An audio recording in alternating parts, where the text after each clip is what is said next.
All right. Hello, everybody. Here, let me scooch over. There we go. We hope to have cats in sight soon, but I'll just take the middle for the moment.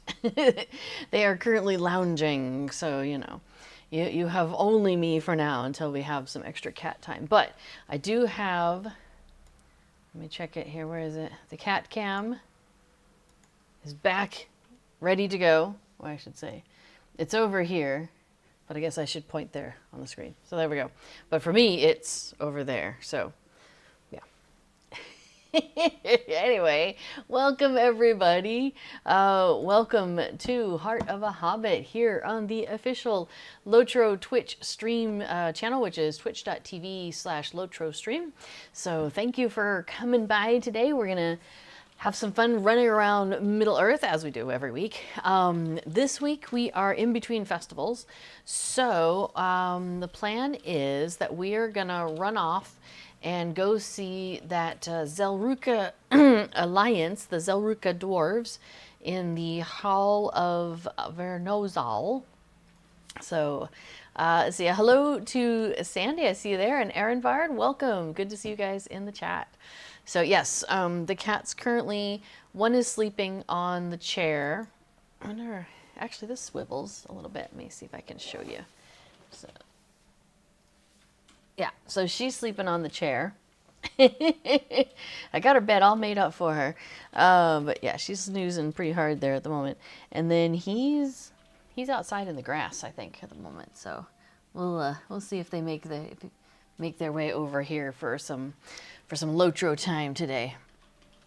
Eventually they usually do, because they hear me talking for so long, it gets their attention and they're like, what is going on over here?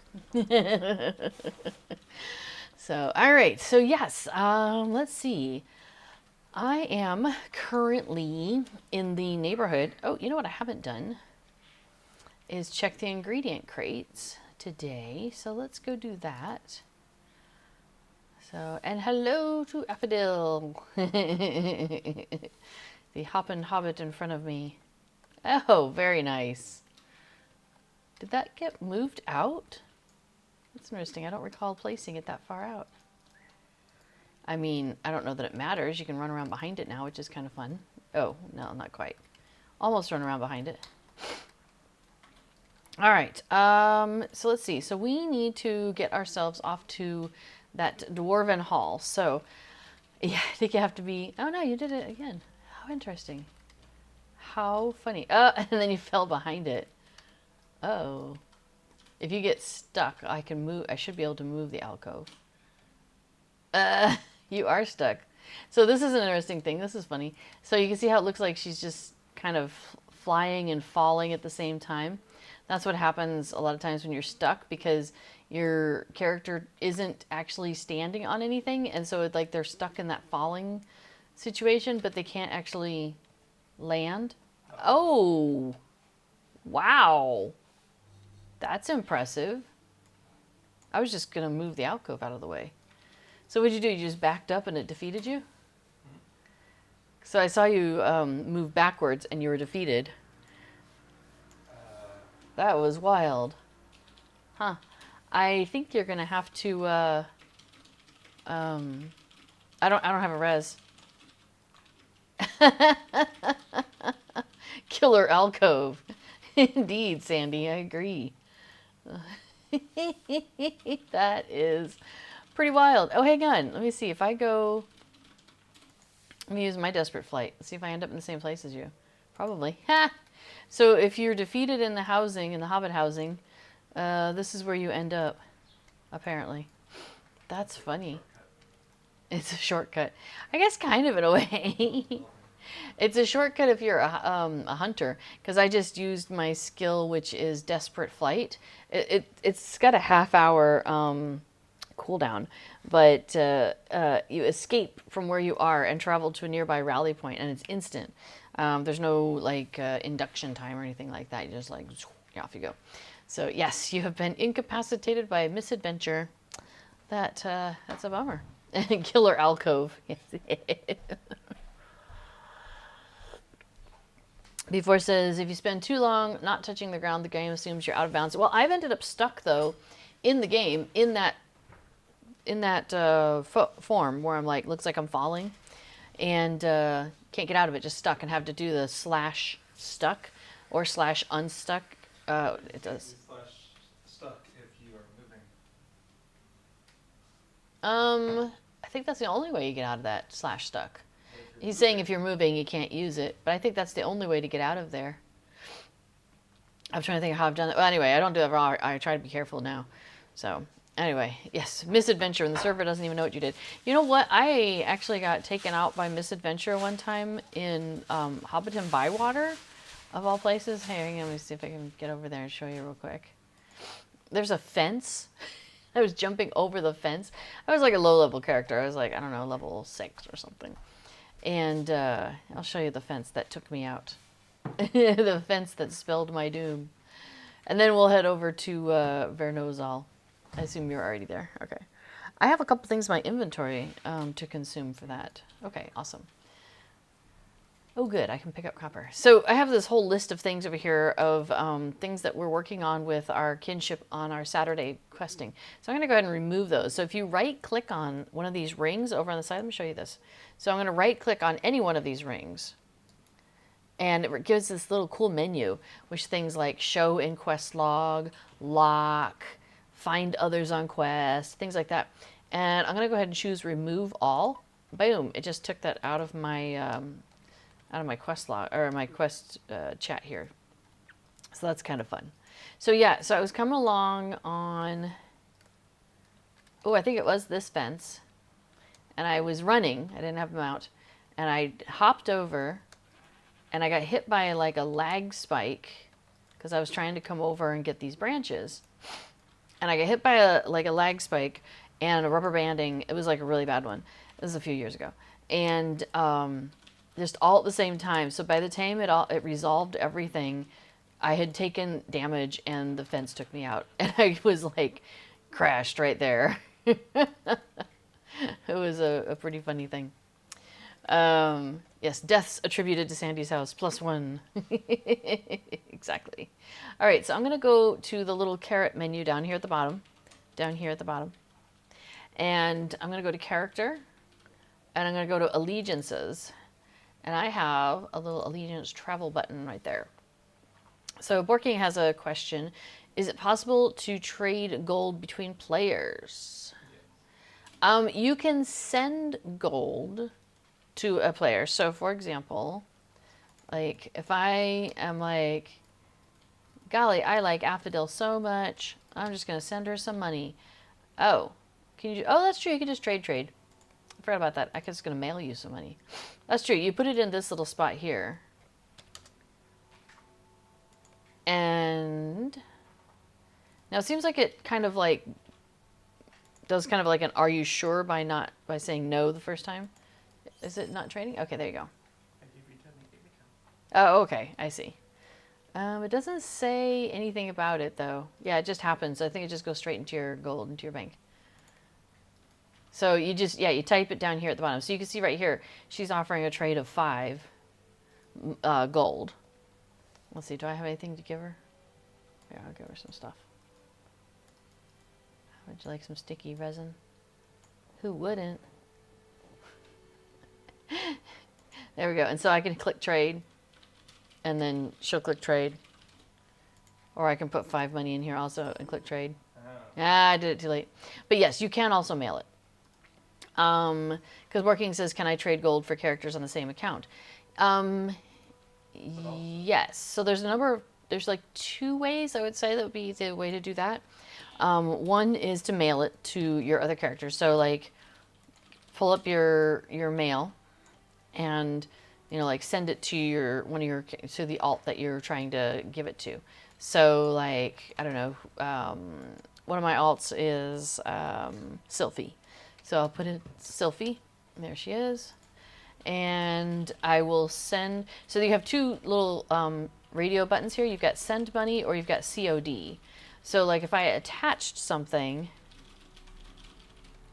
like if I attached, I don't know, this crude whetstone, then I could be like, COD, I'm sending this whetstone to you, and I'm requesting that you send me a gold back. That's COD, cash on demand, or cash on delivery, whatever way you want to put it. Send money is going to take money out of my account and send it over to Sylphie. So this would send, you don't have to attach anything for just sending money.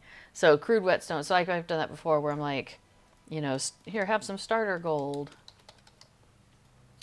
And maybe I'm not attaching anything, and I'm just sending 1 money, and you just send it, boom. And then the next time I log into Sylphie, I'll have a mail there, and I can open it up, and she'll have that. The other way you could do it is go to a, what's the word? The Vault Keeper. Thank you. Oh, you put that in the chat already. Yes, you can buy bags of coins from the Vault Keeper. You can buy bags of gold coins, bags of silver coins, and bags of copper coins. And then you can stick those in like your shared inventory, for example. So I could go like to my shared storage, and if I had gone to the Vault Keeper and bought up some gold bags, I could like toss it here into, you know, one of my shared storage bags. And then when I log on with another character, I just come in here and I take it out. B4 does that a lot because he'll switch from character to character a lot more often actually than I do. And he finds his characters need money. And so rather than having it just stack up on like your main character like I do, like my main character has like 800 gold on her right now. I don't probably need that much gold for anything. So I could, you know, buy up a bunch of gold bags and stick them in my shared storage. And then if I have a character who's farming and needs money for farming supplies, they could just go in, grab a, you know, bag or 2 and have the money that way. But yes, Aaronbar does ask, that does not work between servers, correct? That is correct. It does not work between servers. Yeah, as B4 points out, nothing, almost nothing crosses server boundaries. You can't send, you know, any things, stuff in the game can't move, can't be sent between servers, basically, unless you do a transfer, an account transfer, you know, a shared storage transfer, that kind of thing. If you were to do, it's like when you go to the login and you get that login box, and it'll say, you know, it'll have like the list of the different servers you can log into, and you hit like login, or you click transfer, and then if you click the transfer button, it's going to say, okay, from where to where. And when you do that, you have the option of transferring your characters from one server to another, or, and your characters and all of their stuff, which would include, here, let me pull these up, which includes your shared storage, and, which would be the whole thing, and that character's vault, and the wardrobe, and everything in the wallet that is server based. So like mithril, all the green things. So like the mithril coins would go, the bottles of ale would go, kegs of cran would go. In fact, I think the whole wallet goes with if you send a character. So you have the options of doing a character transfer where it's going to take all of this stuff that's with the character and all of it's going to go. Or you can just do a shared items transfer where it's going to take all of these things, but the character doesn't go. So the character storage doesn't go. But the wardrobe does, or I should say a copy of the wardrobe, because the wardrobe is a copy in itself. And then everything that's in the shared storage would go. And then like all the mithril coins, yeah, the blue things would go. Or sorry, green. The green things would go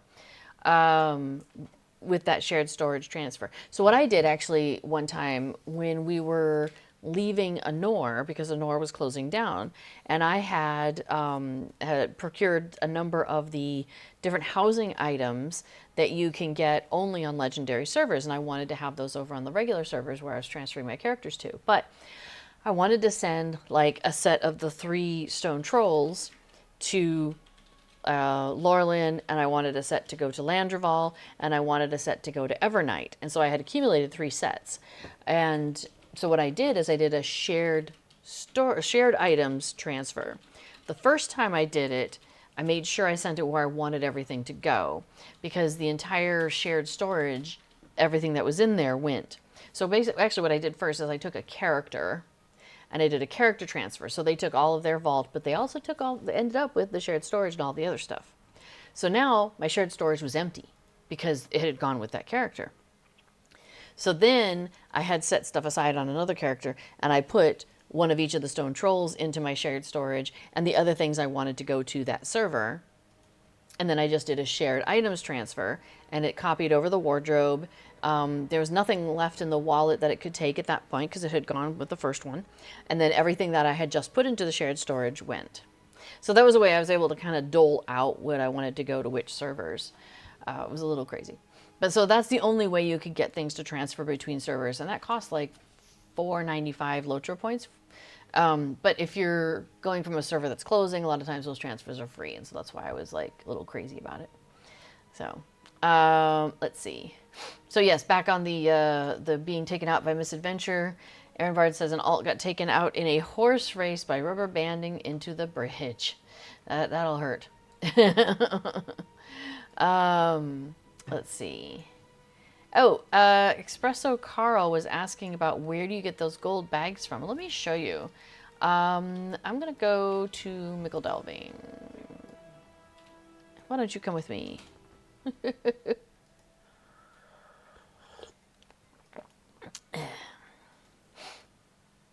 All right, so, and there might be one in the vendor hall, but I know for sure there's one over here. This is the one I always go to when I'm a early level character, and I don't have like if I start on a new server and I don't have a house to travel to and all these other things. Wait, this is a vault guy. Yes. Wait, no. Browse the shop. There we go. That's it. Okay, so let me do that over again. So we have a vault keeper here. He's got the little money bags above his head. Let me quit clicking on him. See, he's got the little money bags over his head because he's a money bags guy. You'll see these in the housing areas also. There'll be one of these if you have a house here in the center. But they're like in Bree and Nickel Delving and all sorts of places. So that's what you're looking for, is a vault keeper like this guy here. And you click on Browse the Shop, and he has just 3 things available for sale for you. He's got a bag of copper coins, which you basically pay 100 silver, and you get 100 silver worth of a coin. You know what? Hang on, let me show you. But first, But first, I am actually going to get rid of my, what's that bag? Prime. I'm going to undo the Prime bag. Makes it too hard to show things. Oh, wait, how do I unload just it? I know you told me there's a way to do it. Slash plugins, unload. Oh, and then you have to do like a quote or something.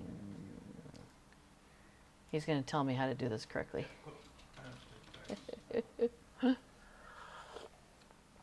Oh, thanks. Here it's in the chat. Okay, so I'm going to type plugins, unload, quotation, prime bag, space bag, end quotation. Oh, it's probably saying, I don't know what that means. Let's try that again. Yes, because there are multiples, aren't there? Even though it's one. Okay, so let me, yeah, there we go. Now I'm back to having a normal Hobbit-y bag. Okay, so let me show you. So then if I were to buy this bag of copper coins, and you can buy as many as you want. Like, you can do the stack thing just like you're at any other vendor. But I'm going to go ahead and just buy one.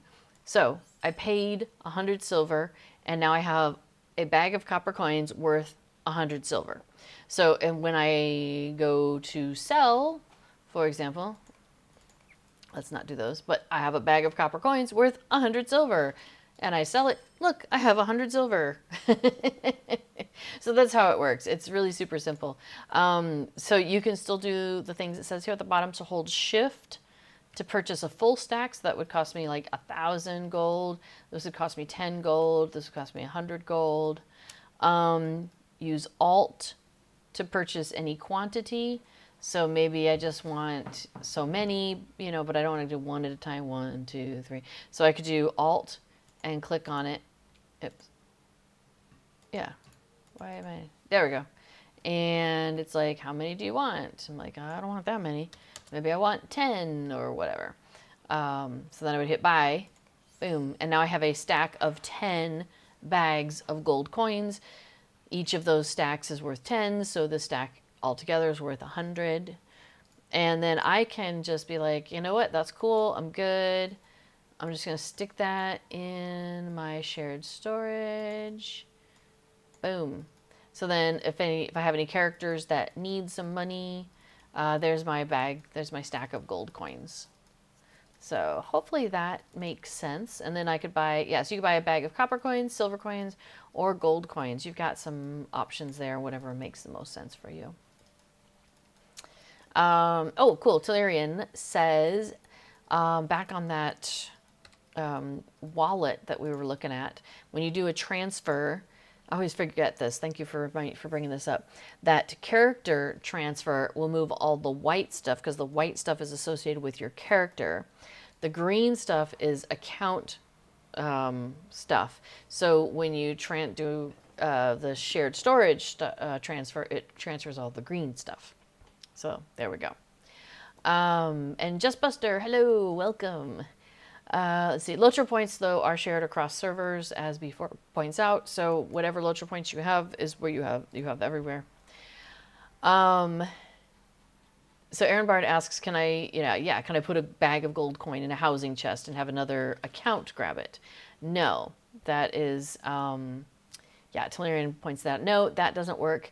You cannot, you can put account bound stuff in a housing chest. We figured that out, but you can't retrieve it, if it's a different account. So the way to send gold to another account of yours is to mail it to them, because you can mail gold to anybody. But buying these bags where there's no cost, you don't lose any money purchasing them or selling them. That you can only do between characters on your own account on that server. So. Sandy, move the killer alcove closer to the house. Hopefully no other curious hobbits will die in my yard. I mean, I kind of put that on the curious hobbit, really. Espresso Carl says, I see, but it's not like a carry-all that can hold your money. No, there's no money carry-alls. It's just basically you're buying a bag of gold or a bag of money, and you set it down, and your other characters can pick it up. So, and yeah, and the easiest way to do it is to put it in your, just put it in your shared storage and swap it across that way. Delirious says, I probably have Sam watching over my garden. Sam is at my house. That is true. He's chilling out. Oh, yeah, he's over by that giant. I got one of those glass greenhouses. Hang on, now I gotta show you. All right, hang on, I'm gonna pop over to my house. Because, why not? And then we'll go talk to the dwarves. They've been waiting a long time. I'm sure they're not gonna. They're like the elves, man. They don't even know. Look at that! I got one of these giant deluxe gardening houses at my house. Isn't that kind of cool? Let me take off the HUD.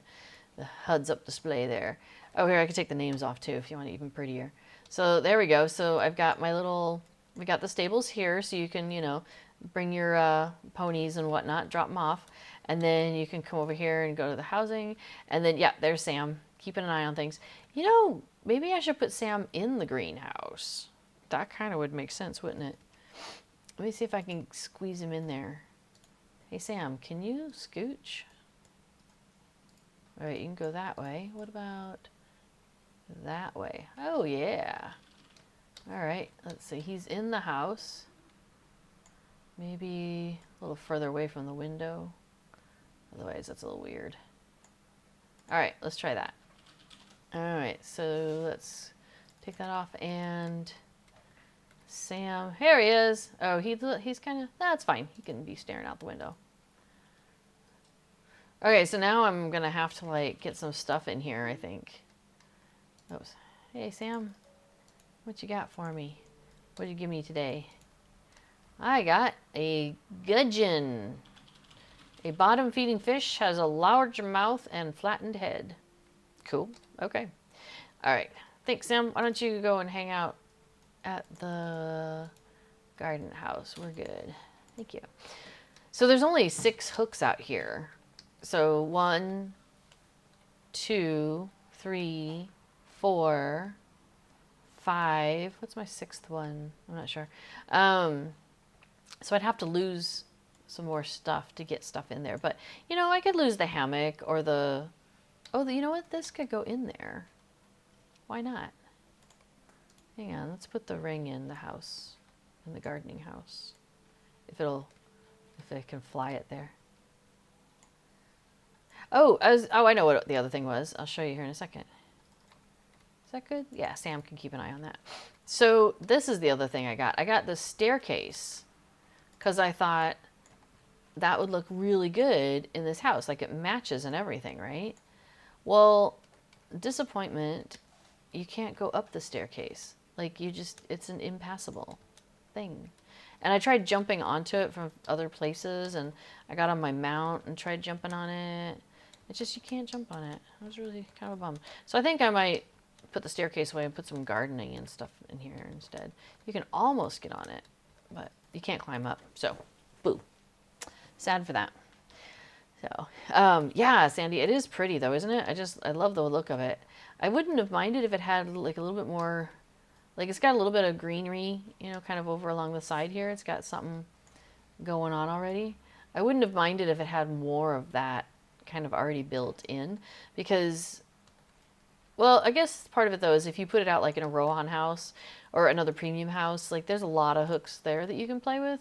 So maybe that's why they didn't want to put too much in there and let the players kind of do their own thing.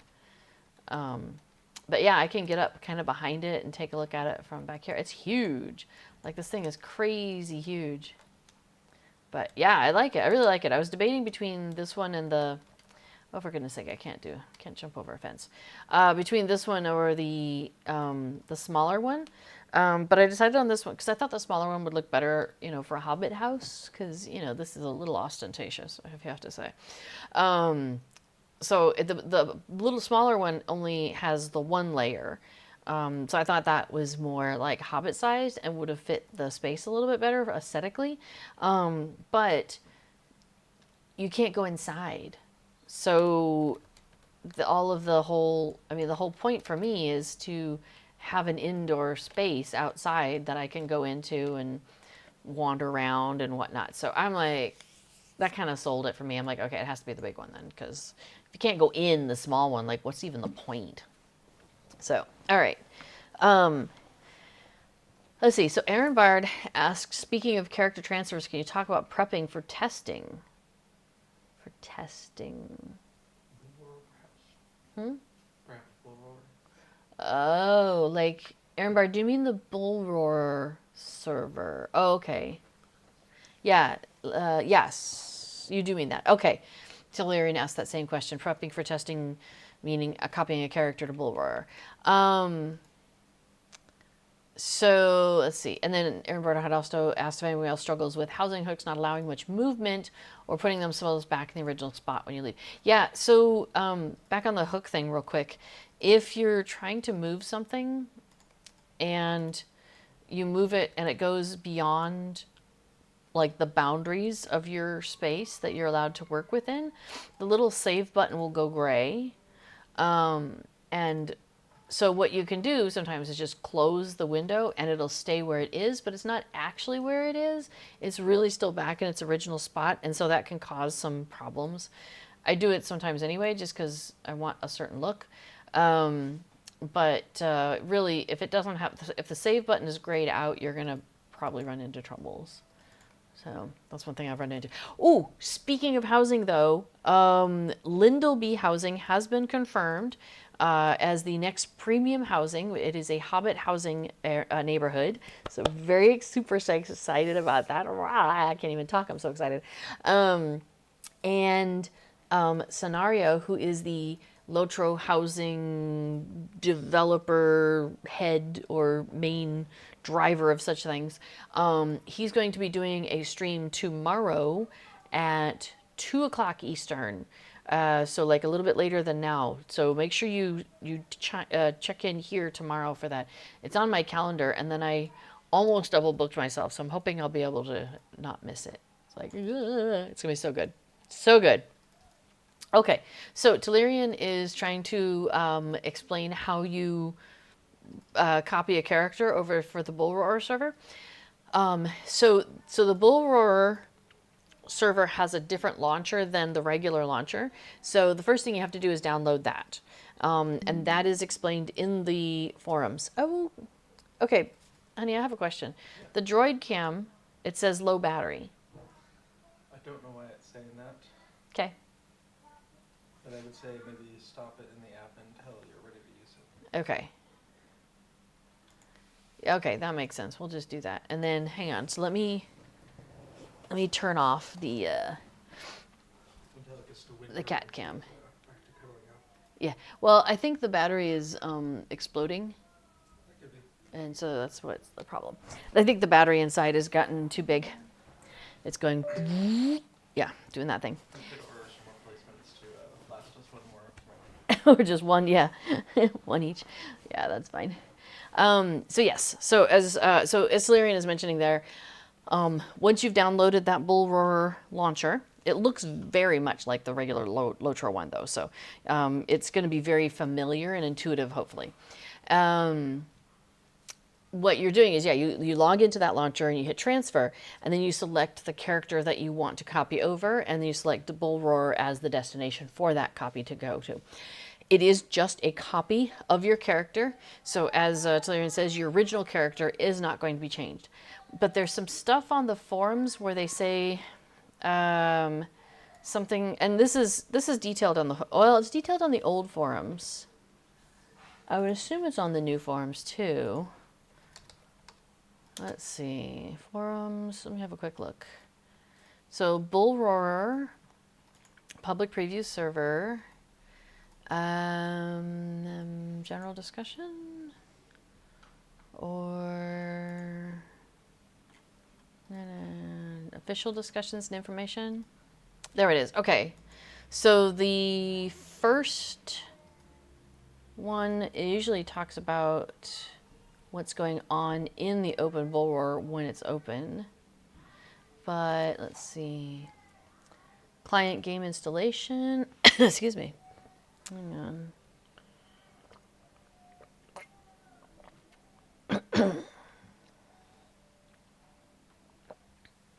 Now, I know there was something about in the discussion somewhere, in the Bullroarer discussion stuff. Oh, here we go. Bullroarer character copy information, please read. It's probably this one. Okay, so it says players can copy their characters from live to Bullroarer using the transfer button on the Lotro launcher. Here, I can share the link. Here's the link of where you would find this on the forums.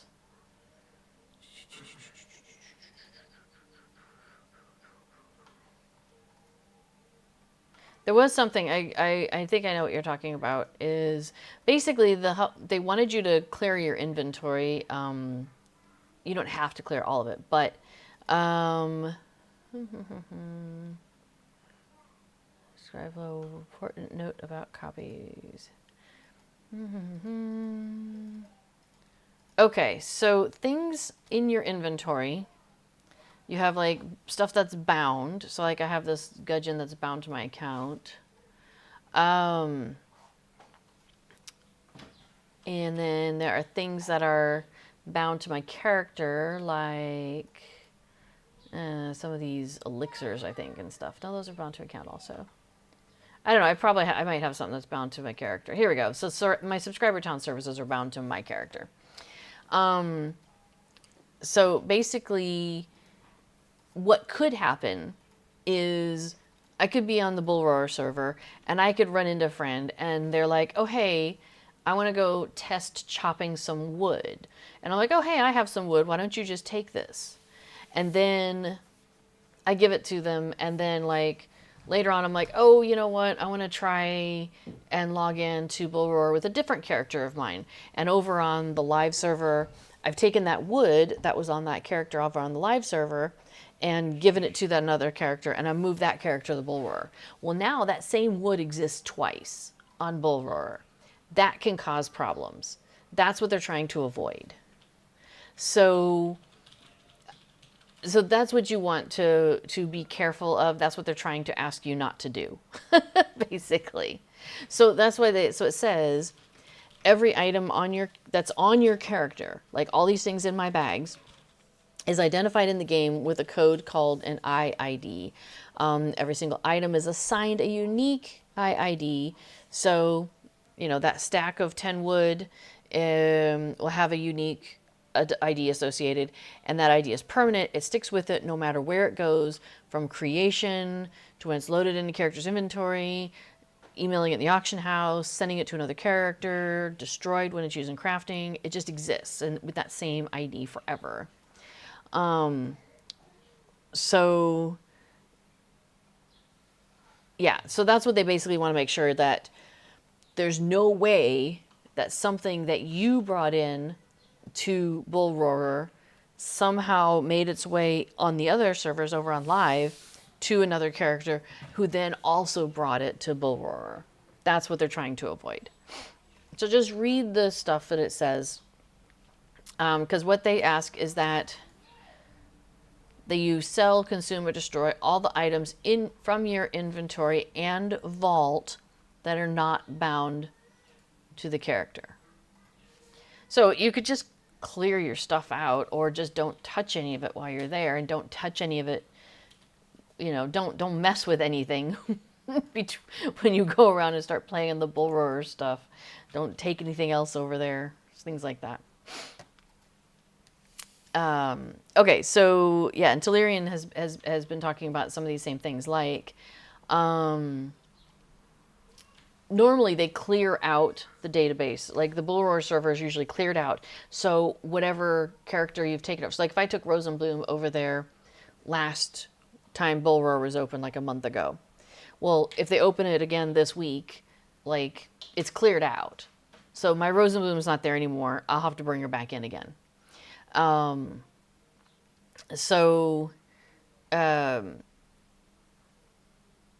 if I were to transfer Rosenbloom, you know, let's say Bullroar's open today. I can't remember if it is or not. I don't think it is. But let's say Bullroar's open today. And I'm like, sweet, I'm going to take Rosenbloom over. I'm going to go check out some stuff. And then I go and do some stuff and I'm like, okay, cool. And then I don't know, I delete her or whatever.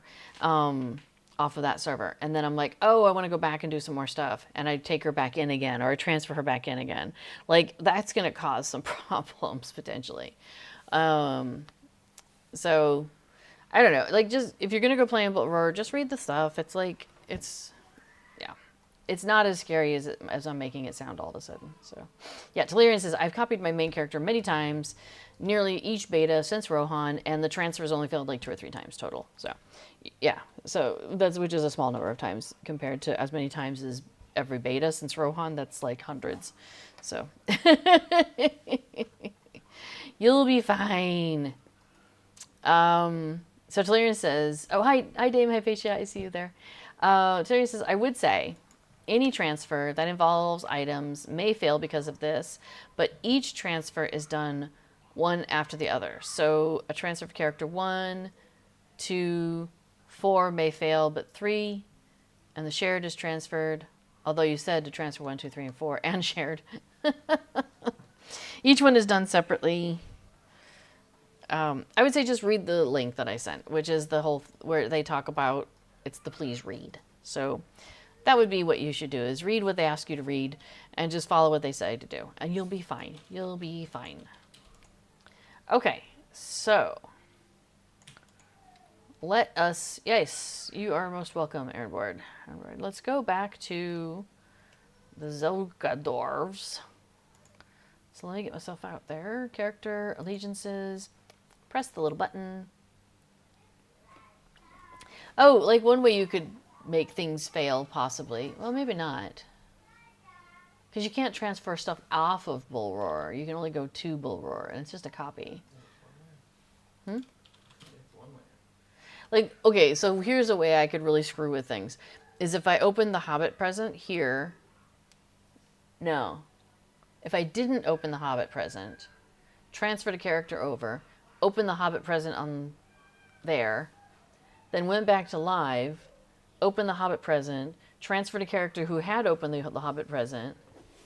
I would think it would be different. It should be different IDs. Yeah. Should be. And yeah, it will tell you if it fails. Yeah, it'll tell you if it fails, then you just try again. No big deal. It's really not that big of a deal. Just remember you're going into a test environment, so sometimes like walls float or things like that, but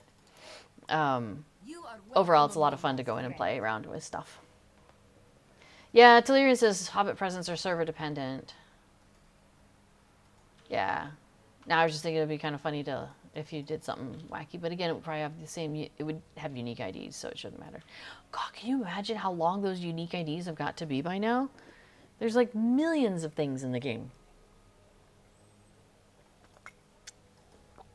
Anyway, okay. So, oh, this is our daily. So if we go and talk to this person, so there's missions that you can do here for the Zel-Ruka Dwarves, and Zova has a wrapper of, hey, go do 5 things, go do 5 missions and help my peeps, yo. All right, so we'll go do that. V4 points out that 2 to the 64th is a big number. Yes. Oh, hey, that reminds me though. Off slightly topic, but back to the Zel-Ruka Dwarves. So I have a couple of thingies here. Do I not have that yet? Okay. So anyway, so I shouldn't have closed that yet. Hang on. Allegiances. Okay. So I'm at level 17 and I've claimed those things. So I have some of these preserved relics of Gundabad, and what these do, they're consumables. They're also barter items. I don't know who you barter them with, but I just consume them for the reputation, which gives me 1,000 allegiance points, and these give me 500 allegiance points each. So we're gonna consume those. Om nom nom. There we go. Now I'm level 18. We're going to slide that over. I'll go ahead and do the rest of these. Boom. Now I'm level 19. Okay. So when I got to level 18, up popped this fun little little bonuses from me. So I can get 2 tokens of the Zel-Ruka, which are barter items. Not the Zel-Ruka, but the tokens. And then Chapter 6, Return of the Noble Hall, which would ask Prince Ingor would request my presence. So we're going to claim those. Hoorah! And now I have a Chapter 6 thing here. So I'm going to open this. It's a letter, and it's going to give me a quest. All right, let me go ahead and close that. I'm going to close that for now. All right, and there we go. Oh, no, that's deed completed. Where's my quest? I did complete 18. All right. Oh, it just opens up his ring over his head. I keep thinking it's going to give me a quest saying, go talk to Prince Ingor. But it's just like, here's your letter. Prince Ingor wants to see you. That's right. All right, he says, the Hall of Vérnozal does look more lived in, does it not? Still, the hall has yet to truly brighten. It needs to be a shining beacon of hope to all those who venture to Gundabad. Perhaps the hall needs to feel more like the homes from which we have all come. You must help us give the Hall of Vérnozal a more comforting touch, so it will remind us all of hearth and home. Here, take these floor runners and lay them throughout the hall. Sure, we can do that. All right, so I see a sparkly spot. I'll bet they want us to put things down at the sparkly spots. Oh, I forgot to put names back on. It's a suitable spot for a runner. Yeah, that's nice. How did we put that in our pocket? Before wants to know how we had that in our pocket and how do we get one of those. Oh, that's awesome. Those do look quite nice. Now, I'm unsurprised that there's more over here.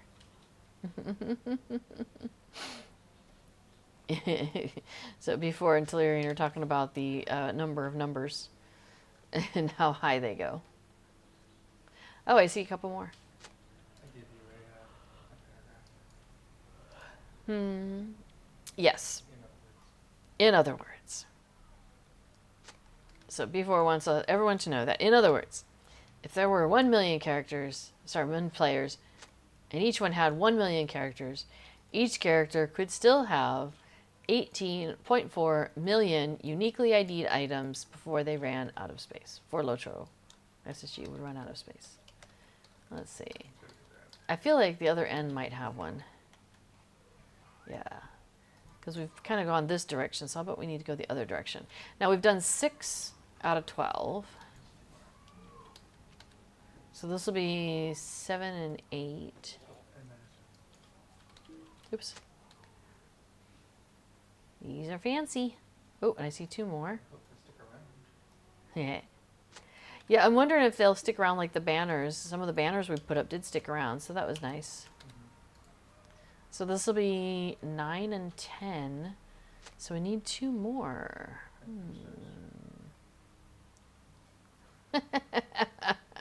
Telerian says, somehow I feel guilty for occupying 10% of that namespace. That's funny. You think upstairs? No, I don't know. Usually there's something up there. They seem to send us upstairs a lot. And I do see a suitable spot for a banner calling out to me from the floor above. That's good. Hobbit sense. So I know my Hobbit sense is pretty strong around here. Apparently.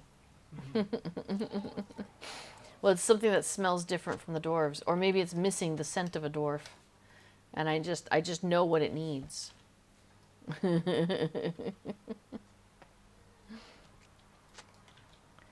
Yeah, if they do a Lindleby preview, I will be very torn on whether or not to go and look, because I really do. I'm very interested in it. So I probably would go and look, because I did for Rohan. I went and had a look when the preview came out. So I probably will do the same for Lindleby. And if I do that, I'll probably do a video of running around. Although, maybe I will. Maybe I won't. I don't know. I wouldn't want to spoil it for other people, though. So maybe I'll wait till it's open and then do a preview or something. Anyway, all right, he says, good work. The hall feels more like a home already. What else is missing? Ah, yes, crystals. Upon reflection, I have decided this hall does not have yet enough crystal in it. He smirks at you. I have heard, excuse me, pardon me. He says, I've heard of a plentiful crystal mine in Gundabad where we can harvest some crystals for the hall. Go and mine some crystals for the Hall of Vérnozal. The Zel-Ruka clan is counting on you. Okay, so we are going to travel to a crystal mine where we're going to encounter some monsters. They will apply a corruption buff to their nearby allies. Okay, let's go give it a try. Okay, so we gotta mine crystals. And I see an Ukrash over there. How about I can shoot it? Let's see what happens. Yeah, it didn't do a lot though. Oh, am I on difficulty 7? Indeed I am.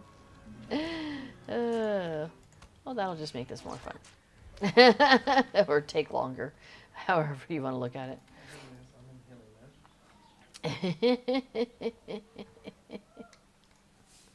It's a mud crab. Alright, oh hey, there's a crystal though. I bet I can mine this. We need to mine 14 crystals. He's going to have us decorating a whole lot of this hallway. Alright. Nope, okay. Well, let's keep moving on then.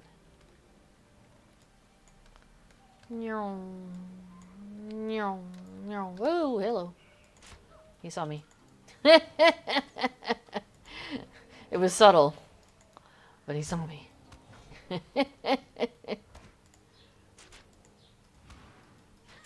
I don't know, could you go into middle mode? Do you have the sometimes pseudo healy, pseudo shooty? Yeah. Alright, let's see. Oh, I saw this one next to me. I was like, oh no! It's the pet from before. Oh, I should have gone invisible and shot that guy. Oh well. Well, instead of combat, Okay. Awesome. Sweet. Alright, let me cleanse whatever that is off me. Cool. Alright, I'm going to stay out of combat for a second. And, yeah. Aaron Bard asks, does anybody know who Filbert Fig is? Why, yes, I do. He is the cousin or possibly sibling of Rowan Raspberry and Myrtle Mint. And if that doesn't tell you enough, give me a second. They're the Figment of Splendor vendors that hang out over by the boar statue, the boar fountain, in Bree. So if you've got Figments of Splendor to spend, they're the ones you want to see. And I don't know what's happening at their household, but between Filbert and Myrtle and Myrtle Mint, who did I miss? The other one. Anyway, between the three of them, only one of them is there at a time. So, you know, if they have something you want, you can get it from one of them, but they carry different things. Now, also there's the curator, who is none of those three. I don't know, maybe she's a cousin or something. And she comes along periodically with a different bundle of things that you can buy with for Figments of Splendor.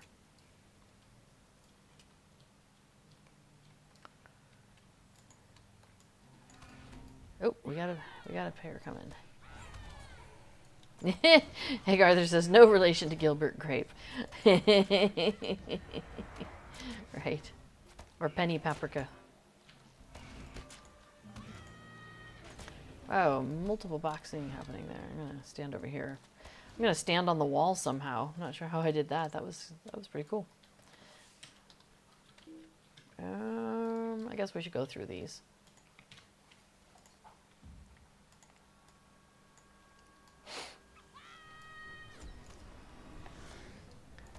Oh, Aaron Bard asks if that was the fellow standing on top of Weathertop, and no, as Tellurian pointed out, that is Floyd and DeWitt, one of who is the pony and or mount pack horse, and the other is the human standing with him. You will find Floyd and DeWitt in many places, by the way. He is not just at your spoiler location that you mentioned. So you want to keep an eye out for them in all over the place. Floyd and DeWitt sounds like your 80s rock band, to be fair. It's actually named after somebody specific. Hmm? Yeah. Like an artist, I think. Floyd and DeWitt. Yeah, there's an actual out of game reference that they come from.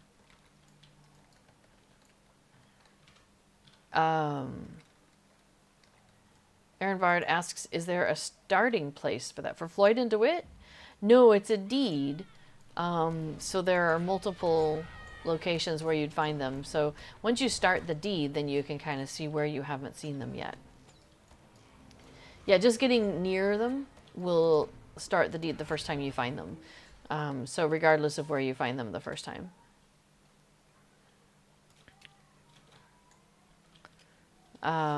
Yeah, I don't think they're in Ered Luin or the Shire or Bree. Yeah, the wiki has the locations, but if you don't want to get spoiled, I'm just trying to think. I don't want to look at my deed log at the moment. Yeah, it's probably the Lowlands is the first place you find them, and that starts. I think that's typically the first place that people find them, but sometimes you didn't happen to notice them there, and you find them other places first, and then you're like, oh, time to go back and find that other one. Wait, oh, he's out of my line of sight, little turkey. Thank you. Yeah, I'm trying not to spoiler at all there, Aaron Bird. But I would say if you, I think it's kind of like, you know how hunters only get one location, like only one place you can port into per zone. I think Floyd and DeWitt's the same way. Like you only find them once per zone. I don't think they're at multiple times per zone. I'd have to double check though. Yeah. But it's a fun. Let me put it this way though. Everywhere you find them is a place that has something amazing about it in terms of like a view or there's something very like poetically artistic about wherever they are, which is really neat. I'm pretty sure it's named after Floyd and DeWitt is named after a real life like landscape artist or something.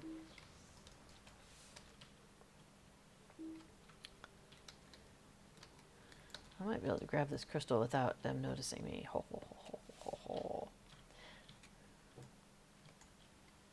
Oh, Delirian thinks that DeWitt is the person and Floyd is the mount. Wow, there's a bunch of these things in here. All right, well, here we go. Yeah, Delirian says a hint to find them. They're normally high up, and the view is nice. Yeah, the nice view thing seems to be a pretty consistent thing. So what I always do when I find Floyd and DeWitt is I stop and take a look around because it's probably going to have something that's like some screenshot-worthy stuff. Are these guys trippable? Oh, they are. Ho, ho, ho, ho, ho. Dame Hypatia points out that most places are a bit hidden. I mean, an explorer wouldn't stand at a major road. I like that. That is actually a fair point. Hey, we have raiders from the Green-Eyed Gamer. Awesome. Hello. Oh, sorry, we got another crab. How are you all doing today, raiders? We are helping the dwarves of the Zel-Ruka clan with making their Hall of Vérnozal more inviting and Yeah, a good place for visiting dwarves, a good place for them. So we're on many missions to help them out. I feel like, oh yeah, we're missing one. Yeah, we're missing a crystal, but I don't think it's here. I agree. We missed a crystal somewhere. Zoom. Telerian says, don't you think the heal puddle should be around the mob, not the player? You think this is unfair to melee characters? They always heal the enemy, while ranged will just kill on. I don't think a heal heals the enemy at all, though. The Sauron effect. Oh, the Sauron thing. Oh, I see what you're saying.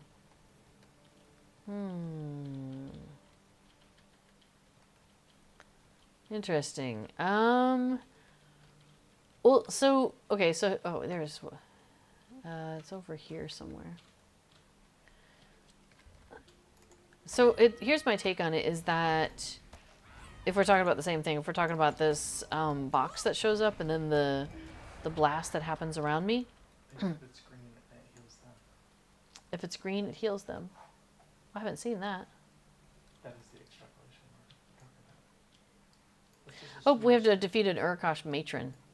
Hang on, let me find her. Let's just assume that's true and move forward. It just says Urkosh. I'll bet she was down there where we were in that big space with all the little ones.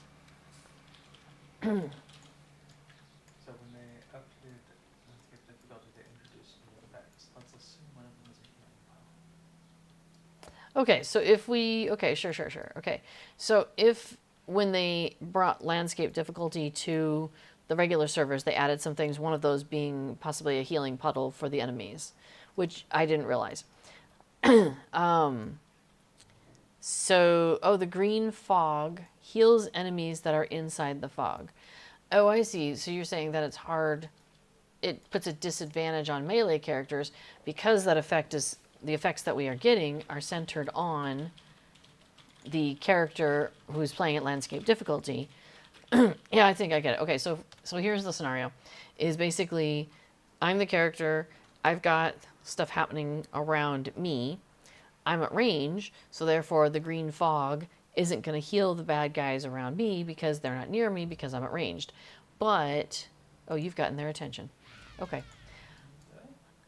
She started creeping towards you and you ended up in combat, so I'm going to say yes. It's possible that they were just looking around and saw you. I don't know. But we got her. Kabam. Oh, mission rewards right here. That's fantastic. Whereas if I was a melee character and I was right here engaging with the enemy and the green fog ends up around me, it's going to heal the enemy because the enemy's right next to me. I can see what you're saying. I get it.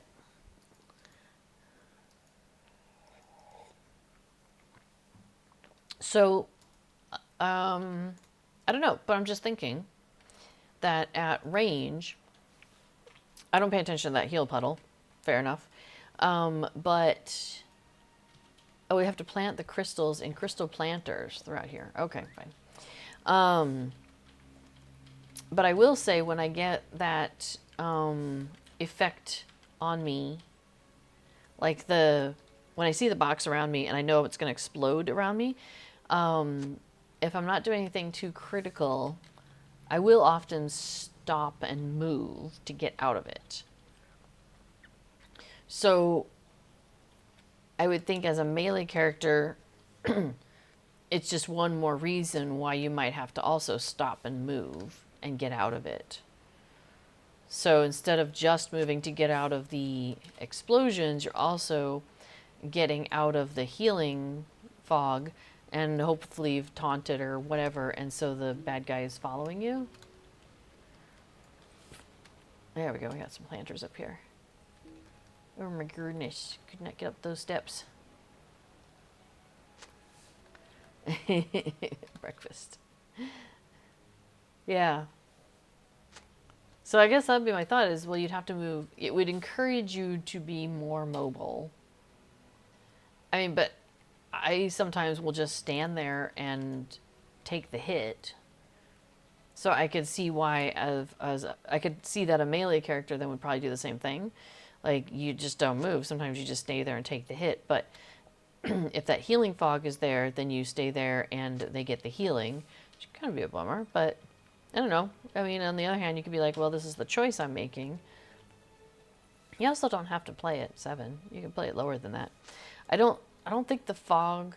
I don't think I've noticed the green fog at lower levels, but maybe it is. I haven't been paying close attention. I just thought it was something where it was some sort of poison on me. I was like, okay, just deal with the poison. We've definitely seen it. I've definitely seen it. I didn't realize that's what it was.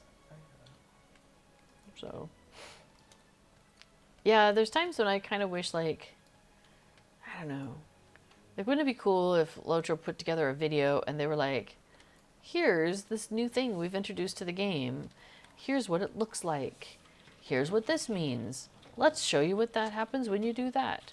I mean, maybe not give it all away or anything, right? But, like, I don't know, a little bit more stuff. Although, I guess part of what is normal for MMOs is that they, like, give you stuff and then it's like a puzzle for the players to figure out, and lots of people find that interesting to then be like, okay, let me figure this out, let me do some investigative work, and like that's part of the fun. For me, I'm the kind of person who likes to have a legend of all the symbols on the side, and then when I'm seeing something, I'm like, aha, I can look at the legend, and now this makes sense. So for me, I do like puzzles, though, so I don't know. Oh, it looks like there's more planters than we need. That's awesome. That is convenient. All right, Ingor wants us to say hi. We've discovered we can drop down nearby here. Ha! Nice statue you got here. I've seen it from all heights. He says, the hall is very welcoming now. Look around you. You can almost see Gundabad as it once was, filled with life and beauty as it soon will be again. I believe that we have accomplished much on this day. Yay! Good job, us. All right. So now... Oh, well then... Oh, yeah. Can't use it mounted. All right. Well, let's go ahead and do that. So now what am I up to? Allegiances. I can claim 19. But it looks like that's as far as I can get. I can't get to 20. Oh, which comes with a cloak. But 21 is our next story part. What's that cloak going to look like? A hammer. Okay. Before. If only we knew someone who makes videos. Yeah, I know. We do make a bunch of videos, don't we? Tillarian says, I still complain about the red eye on enemies standing in a green fog. It's a healing effect. It should be green. Yeah, Egg Arthur says, Egg Arthur says, it sounds like a YouTube video idea. If you do it, I will support your idea. I will support your efforts in making that happen, I should say. It just would be neat if there was like, so that way if somebody who's new to the thing, like a little 5-minute video, and it's like, you know, levels 1 through 3, you might see this, the box, the bigger box, the eye, done. You know, the characters, the enemies, they have a flag. In your buffs, you see a little eye thing. That means the enemy sees you, or is, you know, you're more likely to be seen. This is what it means when it's red. This is what it means when it's blue. Because I don't actually know those different levels. I don't pay that close attention. You know, all those little details that other people are like, oh, I get what this is doing. And I'm just like, ah. Like the green fog, I didn't even know it was a healing thing. All right. Aaron Bard says there was a freebie that non-burglar characters could use to jump from high places. Is it possible to get more of those? It's safe fall. Oh, there it is. Before I found it. Fall. So the burglar ability is called Safe Fall, I'm pretty sure. And yes, fall injury immunity you can get at the Lotro store for Lotro points. Let me take a look here. I'm getting low on Lotro points. I'm all the way down to like, I don't know, 6,000. I bought a lot at one point. Oh my goodness, my store does not want to load. Here we go. Can I search? Yes, okay. So fall, in injury. You know, if I just put in fall, what happens? There it is. Fall injury immunity, 5 of them, and you can get one of them, one bundle of 5 for 45 Lotro points. So that's not bad, actually. That's like, 10 per. Yeah. For every deed you do, you can go buy a fall immunity. And yeah, there was a code where we got some free ones at one time. That was neat. But yeah, so you can buy it in the Lotro store, and they do go on sale once in a while. It's not on sale right now. What is the code right now? Hang on. Shum freebie. I think it is some food. Oh no, it's a universal ingredient pack. I think some food might have been last year. Or last week. Last year. Not that long ago. Last week. Yes, free universal ingredient pack coupon. 1 pack, you get 1 of them. So, Aaron Bard asks, so it doesn't save you from a death fall, right? No, it does not. You are correct. So if you're gonna die, falling safely to your death does not save you from falling still to your death. You just look good doing it, But you still get down to the end and have to be revived. Yeah, Telerian, yeah, 1 ingredient pack. Like, I don't know what they're thinking. Why don't they just do 5? But you know what? I guess, okay, I shouldn't complain that much, because a lot of crafting, especially the early stuff, which may be the first time you ever try and use one of these universal ingredient packs, like this only takes 1.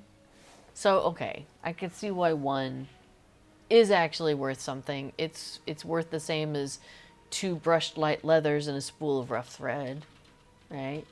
Yeah, okay. Or does this still take 1? Yeah, this still takes 1. So it seems like a lot of the early levels, like the first, I don't know, 3 or 4 levels, a lot of that stuff only takes 1. So, okay, 1 ingredient pack seems paltry, but it actually does good. It does good work. The sun is creeping its way toward me.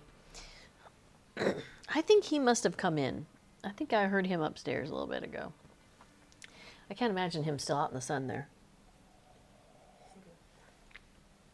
She's our sunbather. And she is sitting in the sun, but on a chair at the moment. Okay, so let's do some missions. Do we want to start with Horan or Ozma? I always want to start with Ozma. All right, let's go start with Ozma. Oh, she's got a new mission for us. It's called Captive Wings that we've previously completed. Let's see, we've spotted a group of Angmarim who are breeding and training bats. So we're going to go out to the keep, defeat the bat keepers, and put an end to their nefarious breeding. Da, da, da. And the twist here is some monsters in this mission will attempt to lay down traps that will give you a debuff if you are caught in the trap. Okay, let's do it. Telerian says, I still wonder if I could level a cook to 140 just using ingredient packs. I mean, of course. I wouldn't. Before says I wouldn't. Why? Because that seems kind of pricey?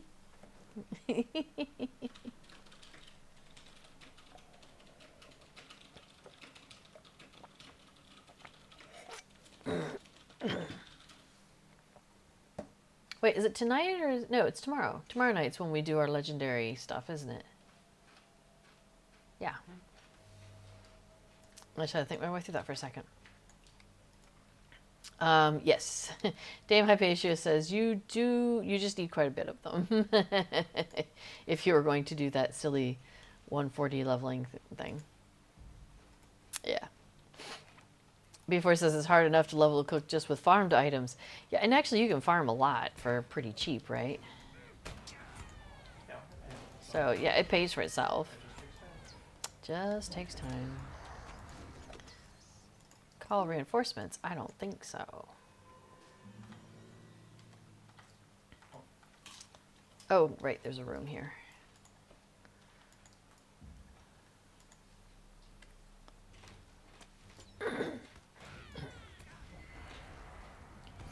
Awesome. Yeah, I feel like there's, like it's dusty. There is a bat. There's a bat. What's it doing here? Flying.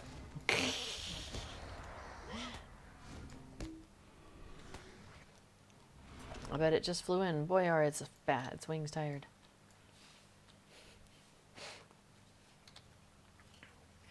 Yeah, using ingredient packs on a cook, I could see that. The only problem is a lot of times we're making food for like our kinship and stuff, and so we want to use ingredients that are not bound. So using ingredient packs for making stuff with cook doesn't exactly work out for our kinship's needs. You see how it was healing? I did not see how it was healing, but I wondered if it was. Okay, so this guy should be healing. Generating morale. Oh, I see. It went up. Yep, yep, I see. Okay. Cool. So, something to keep an eye out for. Okay, got it. Celerian, I want to cook, cook this tier 6 food. I need 2 tier 3s, a 3, a 4 tier, yeah. You need stuff from so many tiers, yeah. And then each using stuff from a farmer. That's 2 ingredient packs well spent. I mean, that's fair enough. And especially, like I say, if you're just doing stuff for yourself or for your other alts and stuff, ingredient packs totally make sense. I can see the value in just being like, I just want to get this over with.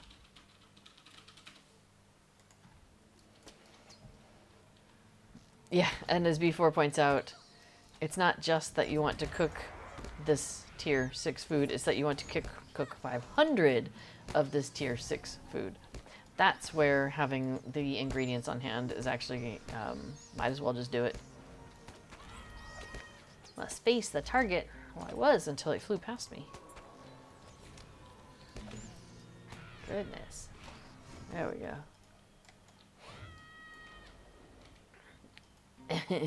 Oh, hey, there's a room here. Okay. Oh, I think this is the big room with a lot of stuff going on. It is. Let me see if I can just grab one. You might have been able to, but I was not. I did shoot things. Yeah, that's my thing. Yeah. Come on, come on, come on, come on, come see me over here, over here, over here. Don't pay no attention to that Hobbit. Oops. Okay, that may have been more than we could handle. Well, that's why I suggested letting me get one. We took out a couple things. Sure.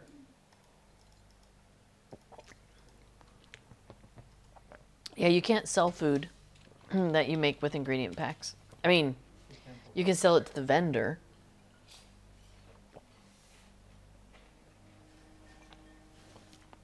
Do you want to res me, or should I just come back to where you are? Are you resing me? Okay.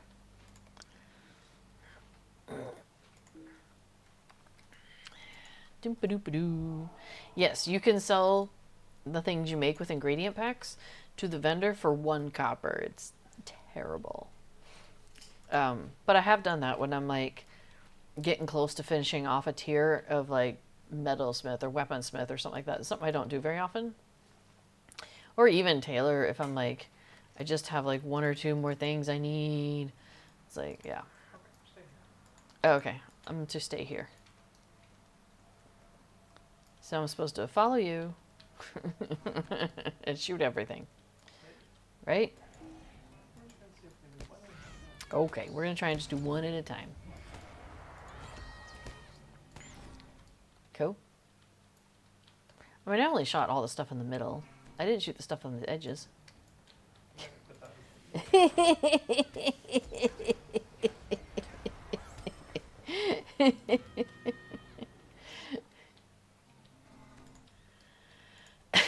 didn't shoot everything.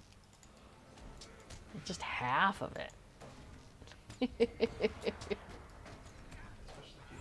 open the green areas. Oh, there's the green. Nice. Okay. So it seems like it comes all the way out here.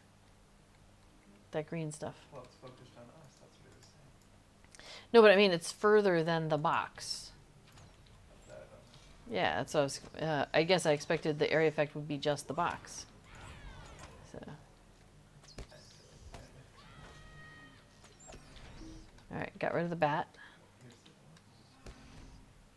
It was able to successfully talk on reinforcements. Aww. So Nalarda says, I got those crates from the store for the daily ingredients from the kin house. Yep. And park all my outs there to get ingredients on them every day. Yep. That's, I was doing that, but now I have like 15,000, so now I don't worry about it as much. Shoot this one thing. You hadn't shot anything, so I was shooting something. There was nothing in sight, so I took out the bat. That was definitely in sight. So yeah. Anyway, about those ingredient packs, that's one thing that we'd like to do also is try to have them next to each other. So it's like you just do one, then you do the next, and then you grab the next character, and you do one, then you do the next, and it's really awesome. So yeah. Kinship house with the crates and the stable master right next to it. Yep. On one of the servers, I think it's Laurelin, I only have one of the crates because the other one was in the kin neighborhood. But there's one in the kin neighborhood at one spot, and then there's one I have, but they're not next to each other, right? And so I've gotten into this tendency of like, I get one but not the other. Wait, what are you doing? Don't shoot anything. Stop shooting. I'm not shooting anything. Okay.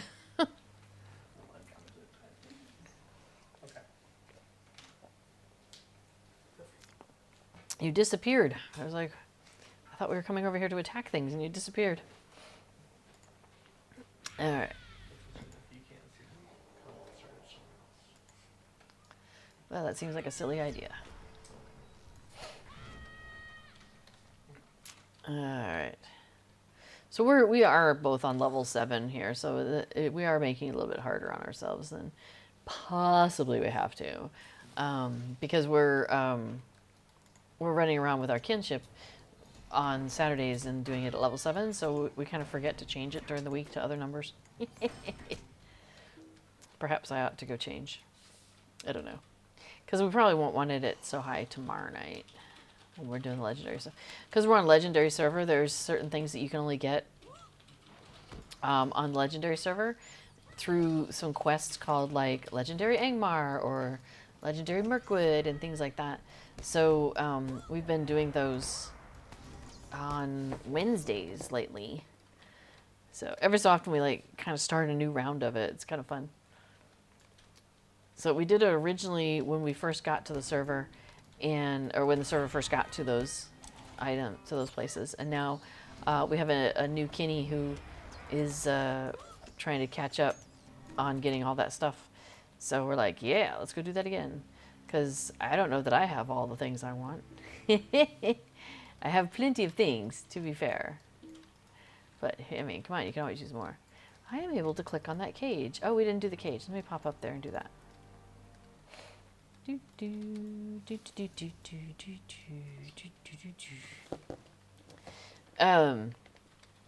Dame Hypatia says, by the way, some stable masters stand on top of their arch when you call them. Is that random, or does it depend on the kind of stable master? I think it's random. I think what it is that the stable master, like the supplier, you click on their horn or their object, and they spawn X space away from you, and sometimes that space happens to be cohabitating with the thing you just clicked on, and so they end up on top of it. So sometimes what I do is I'll like kind of turn just a little bit, So I'm so like the thing is here, do the horn or whatever, and I'll turn a little bit away from it, and then they'll spawn there on the ground. And that seems to work for me. Because the supplier does it too. The one that you can have in your house, as a housing item. Yeah, if they're relative to you, that would be fine. Yeah, I'm pretty sure that's the scoop.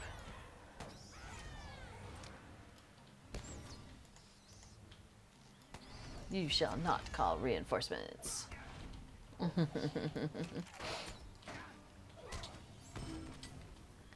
Okay, I see the green fog. Hey, bat, what you doing? Da da da da da.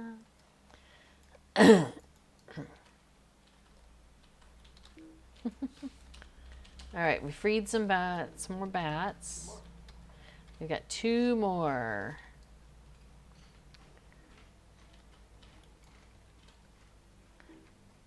I don't know, is there a MoveBot command for scenario?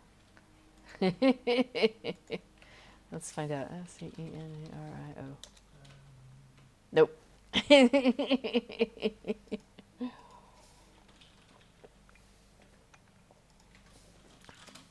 I feel like there should be. So yes, okay. So builder chats with scenario can be found on the playlist. But as a reminder, he is going to be on tomorrow at 2 o'clock Eastern time. And he's going to be doing a housing preview of the upcoming announced Hobbit housing in Lindleby. So very excited about that. I actually went and bought more housing writs because they were just on sale. And yeah. So now I have enough to hopefully buy 2 houses, depending on how much they are.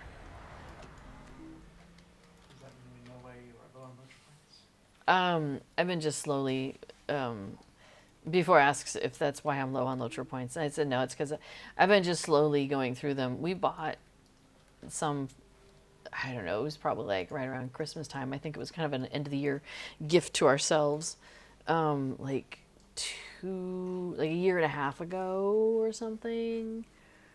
Maybe it had been 2.5 years ago. We might have been in the apartment. I'm not sure if I've bought Lotro points since we moved. We bought this house a year and almost 2 years ago now. So, yeah. So it's possible I haven't bought Lotro points in a little while.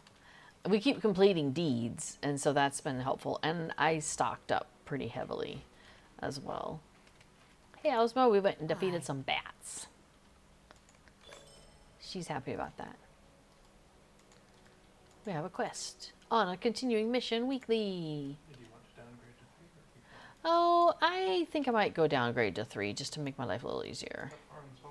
So, So, if you want to change the level at which you are doing the landscape difficulty, you just go to one of the people at one of the starter areas, and as was discussed in a previous stream, I think last week maybe, the closest hardened traveler, this guy that we're looking for, is here at Thornsall. We'd been doing the one at the Prancing Pony, but this guy's a little closer even. Oh, how many tokens of heroism do I have? Hang on. Am I getting close? There is a cap on these. So you don't want to go over. Ooh, I have 59 out of 60. Well, I will turn in 20 of those then. Thanks, man. Okay, so I'm going to drop down to Fearless, right? Difficulty 3? Why don't I take a moment of your time? Awesome.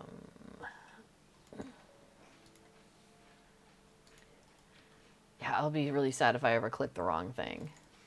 What can I do Like, for oh. Do I want to turn in the tokens of heroism tier 3? If you turn it in at tier 1, it's the best. Tier 2 is the second best, and tier 3 is the worst. And so, because I'm sitting on 39 tokens, when does it reset, actually? Not for another day and 14 hours. Oh, fine, I'll just take the you? worst. I'll be of service. It's fine. Okay, cool, cool. So that's done. Now back to the other dwarves. Bonk.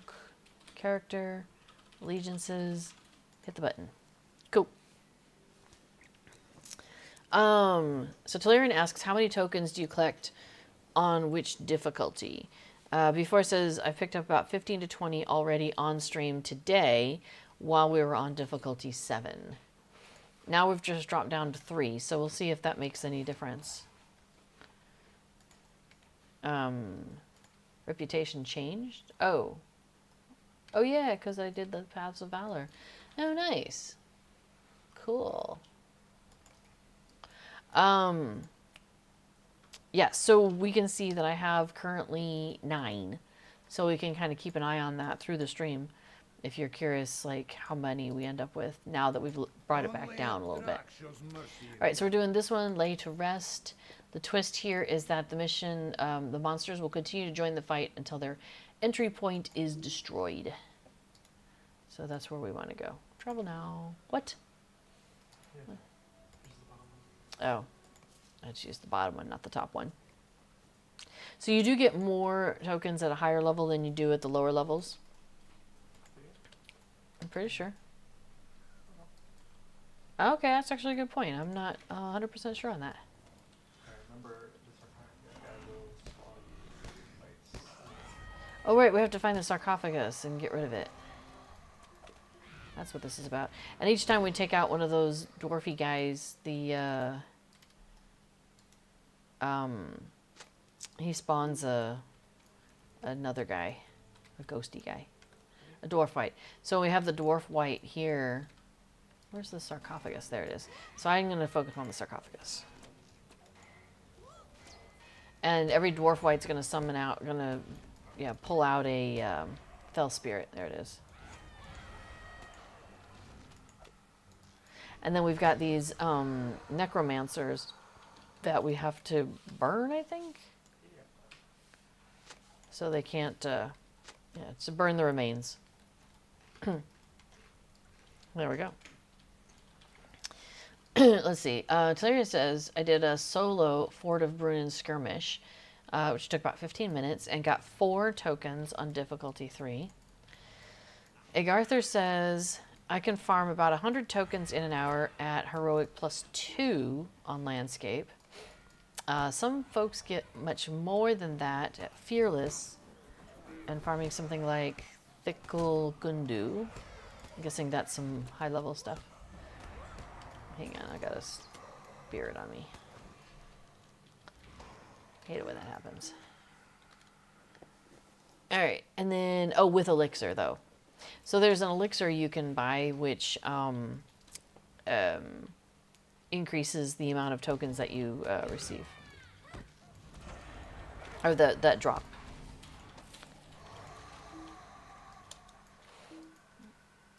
But yes, Aravanes is still playing with the difficulty on, I see. Yes, I am definitely sticking with it because this is the hunter that I started with the intention of doing the difficulty on. So this character will never drop below the minimum 3 because I want to get to 140 with this character, no, 130, and get the next title. I mean, I'm over halfway there, so I don't want to have to start over. That would be really annoying. I see a sarcophagus. Awesome. I'm going to shoot it. So, Agartha, you're saying you can farm like 100 tokens an hour, but you can only turn in like 50 of them per character with the tasks that the guy has.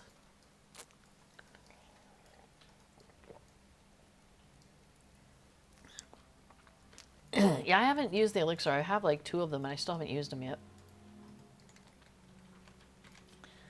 Oops. Aaron Barn asks if you still get the titles even if you're defeated. Yes. Whether you get defeated or not is irrelevant for getting the titles, which is good. Because I couldn't imagine going through the entire game and never being defeated. I get defeated all the time. I got defeated today. Like, come on.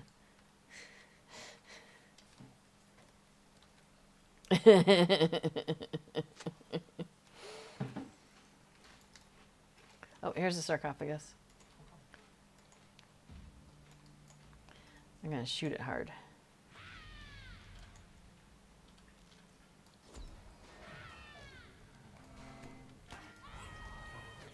Oh, were you asking about the tokens? If you still get tokens if you're defeated? Yes, yes, as mentioned in the chat, there was a bug when it first came over to the regular servers, the landscape difficulty thing, that if you were defeated, you stopped collecting tokens. Like, it just, you just weren't getting any more. But they fixed that. But the titles, yeah, the titles you get one at 50 and one at 130. But you have to keep the difficulty on the entire time. And you can't drop below a certain threshold or you lose the ability to continue to get that title. So that's what it is. That should cover all of it. All right, anybody else? We have a Marum down this way, along with some other stuff. Like Arthur says, you use alts to convert them to heroes marks. Okay. So you go off and get a bunch of them with one character, and then use other characters to turn in the tasks. For some reason, I keep thinking that those heroes marks are tokens of heroism are bound to character. And I guess they're not, right? Like, if I look at my wallet, I mean, they're green, which says account shared. Like, it's right there. Oh, I have a... Oh, 74, I have 1,000, not 100. Okay, never mind. We're fine. But for some reason, I keep thinking that, I think... What am I associating it with?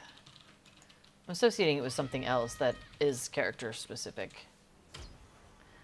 But no big deal. I guess I'm thinking of it like reputation, and that's character specific. Yeah, I don't know. Yeah, it feels weird that it's account wide. It feels different from most other Lotro things. Okay, so we just got to regroup back by the entrance to the cave.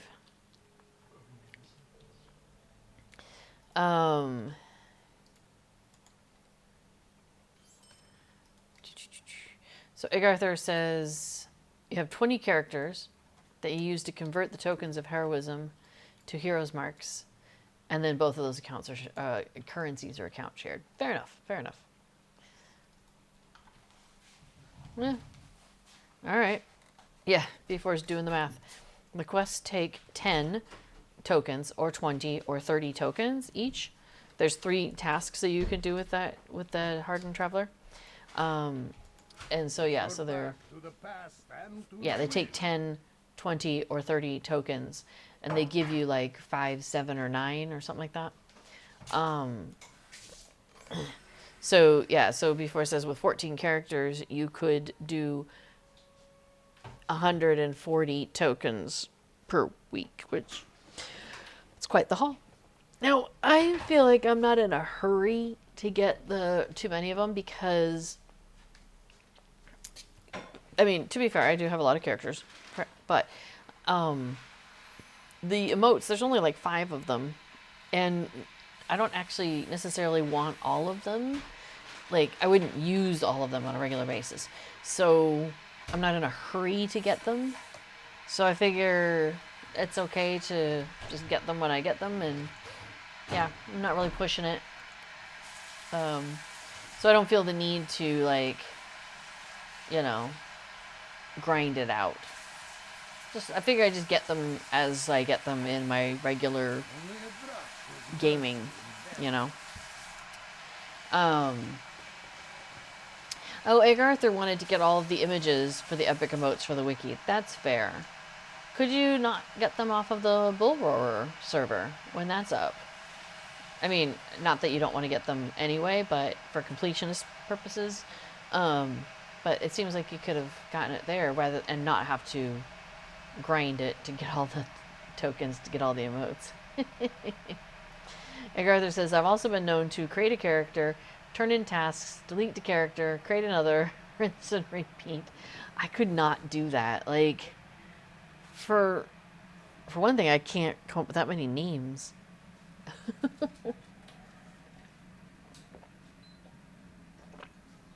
And I can't, I really struggle to delete characters. I just can't do it.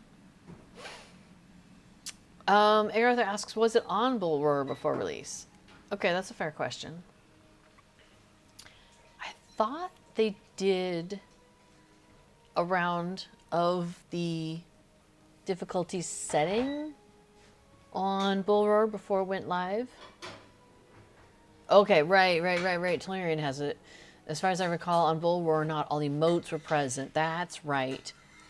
And the tokens were not available in the Isengard. Okay. So, yes, but no. Yeah, that's fair. Yes, you could have gone and gotten some of it, but you wouldn't have been able to catch all of it. So, yeah, fair enough. I think I just saw Casper go outside. Or is that a Cateau? Can't always tell from a distance. In the shade. And they're like in kind of like misty, you know, the windows are there and then there's the screen, or no, I guess it's just the windows dirty.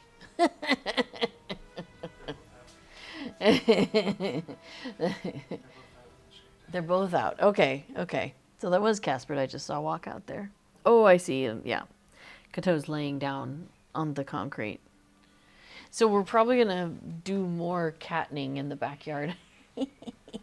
We're thinking about getting some more of the cat screens, and then kind of like, instead of bending them and making like this tunnel thing that we did, keep them straight up and like maybe put a couple wood posts in the corner and make like a little structure and put some shelves at various heights that they can jump on and lay down on and stuff like that, so they could go out there and hang out in the sun or shade. And so the current discussion is whether to do it in the middle of where the pathway goes, just basically take out a chunk of the path and set this new structure there, or have it next to it, and so they come along the pathway and then turn to go into it. So we haven't decided. It's still, I've actually gone back and forth on it already twice today in my head.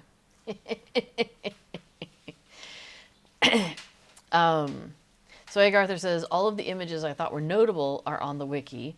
Epic Coin Flip puts an image of the coin over your head so people can see if it's heads or tails. That's cool. I like that. Epic Lecture is much better than what is shown on the collections panel.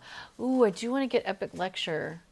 But I really want that over on my character on Laurelin, and I'm not even doing any of this on Laurelin.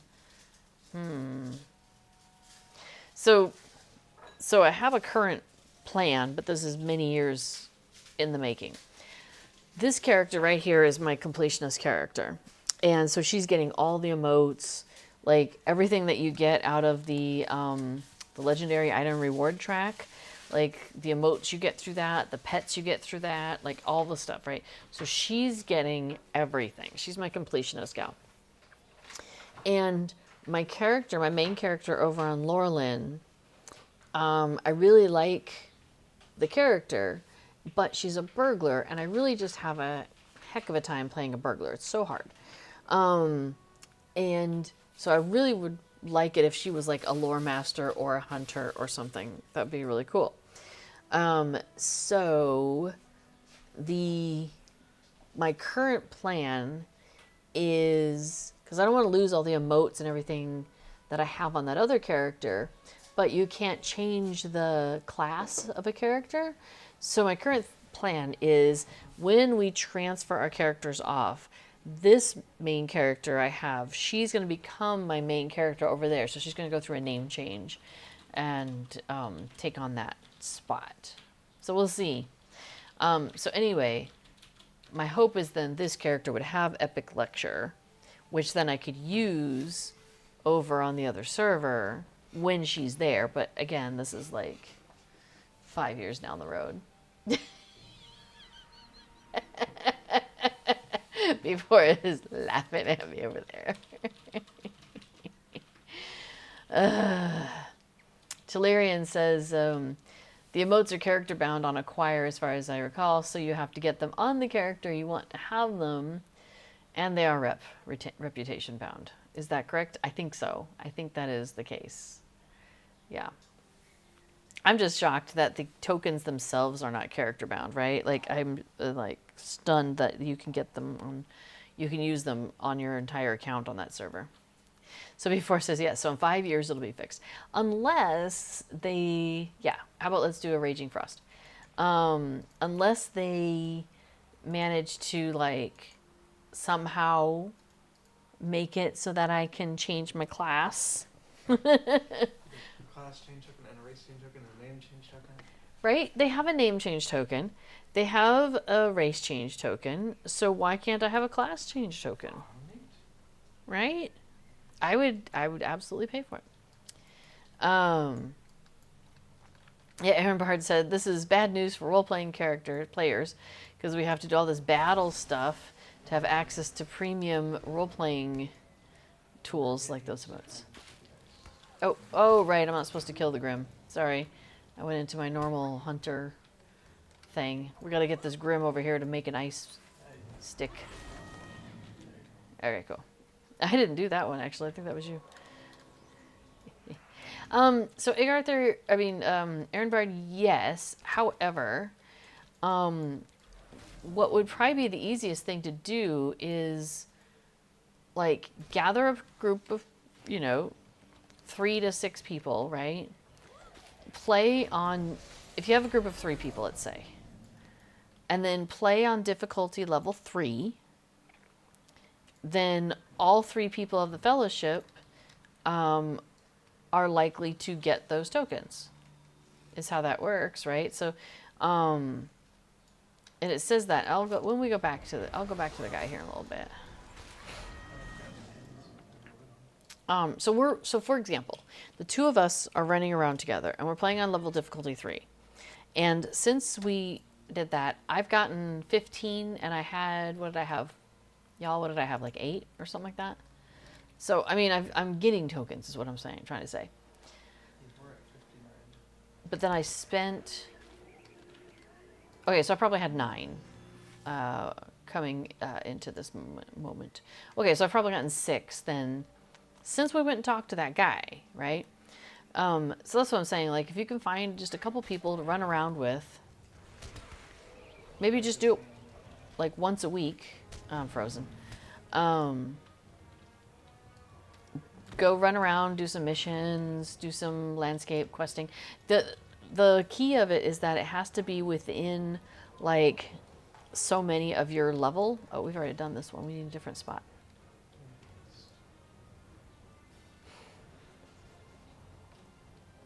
East? Oh, okay. Dang, I'm like taking damage over here. Okay, here we go.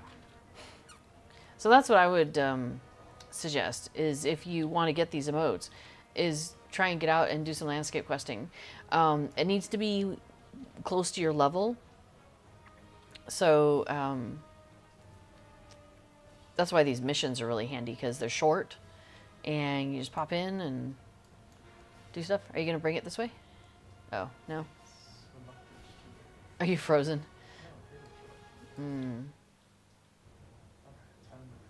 Awesome. Egg Arthur says your level or higher. No. Because we've been running around and it's been close to my level, but sometimes I'm over leveled and I'm still getting tokens.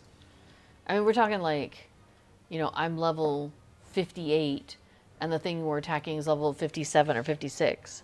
And I'm still getting, it, tokens. So, I don't know. Here we go. I think I got one to come over.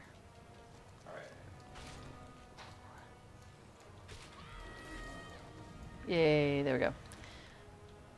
Yeah, Telerian says, consider if the tokens were character bound, you'd have to collect 60 tokens per week Convert them to 15 heroism tokens and barter them for the emotes. So 2 emotes. You're just saying it would be a very long time. I don't know. I mean, yeah, but if you're just trying to get one of the emotes, like if you just want the talkie one, the epic lecture. Let's see. Okay, well here's a spot. And here's a bad guy. Hello. Come here, little Frostgrim. We want to talk to you.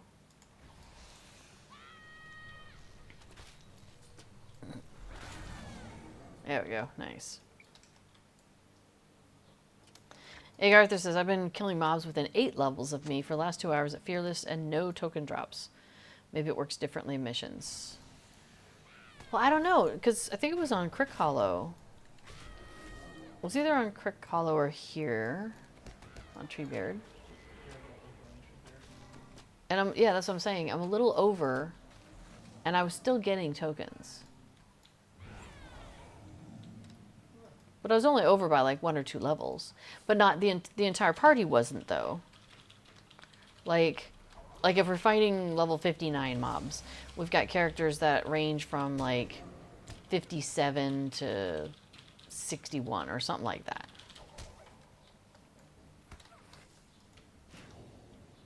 There we go.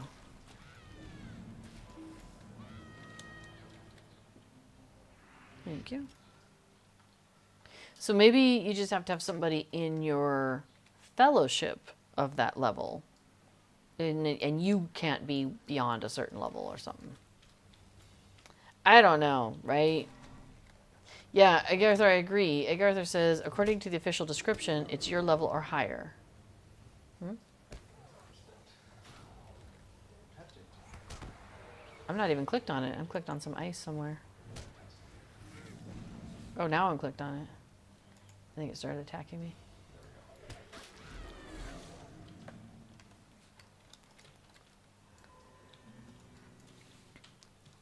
Yeah, in for the normal, like, to get experience and whatnot, you have to have things be within 7 levels. You know, it's like a 7-level gap that you can have.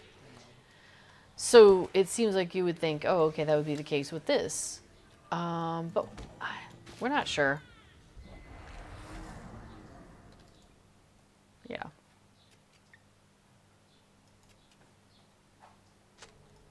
Talarian says I got a token from a level 115 mob while being 140. So, yeah, that doesn't seem right. It could be, yeah, maybe there's some edge cases. I do not know. It is all still a mystery. Hey, Farmer's Fair is coming. Yay! Not till like middle of next month, granted, but it's coming. Ooh, excuse me. So yes, Farmer's Fair is our next festival. Although we do have, hang on, let me pull up the current calendar here. So the LI reward track is on until the middle of next month. Filbert Fig should have shown up around sometime last week or this week. Hobnanigans is coming up at the beginning of August, so the first weekend of August. We've got some Hobnanigans. Curator should be coming around. Let's finish that. Servants of Furfur.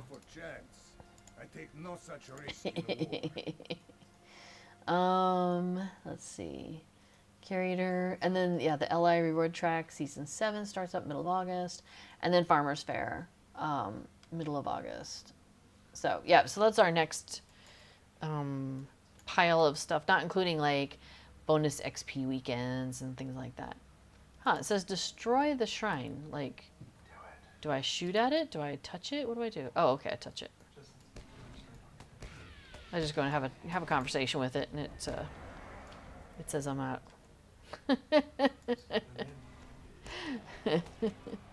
I give it a name. There we go. It's a nameless shrine, so I name the shrine.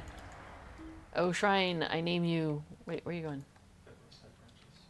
You want to do the side branches? Okay. Well, sure. We'll go attack the stuff in the side branches.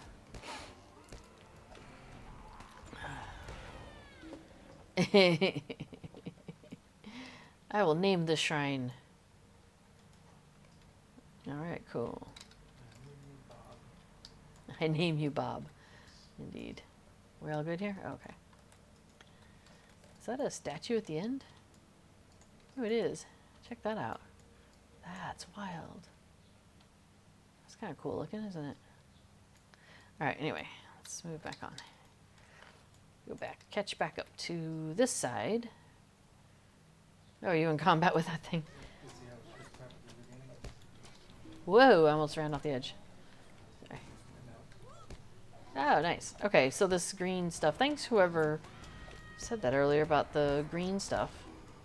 Totally did not realize that was like a health regeneration thing for the enemies. So that's kind of cool. Yeah, we'll do this one.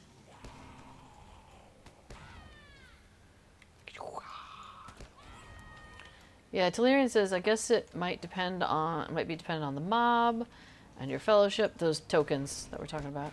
And you were helping a level 115 character in Mordor, killed a 115 mob. You were both on difficulty setting. So you suspect that maybe your 115 fellow triggered the token drop and you got loot. I'm wondering if that's it, because yeah, our group, we definitely have had somebody who's of or below the level of the things that we are attacking, because we're not like leveling all together. You know, we're just kind of like, yeah, you know, let it go, or turtle stone when you want. Like, we're not being real hardcore about it or anything. And sometimes there's things like, as a hunter, I'm like, well, if I can get to level, you know, this and that and the other, I can get the travel skill, which is really handy to me. Or, you know, like, there'll be a skill that I'm missing. And it's like, I really would like to get to that point where I have that skill. So sometimes I will let loose the hounds of leveling, so that way I can go ahead and get up to the thing and get the travel skills and such.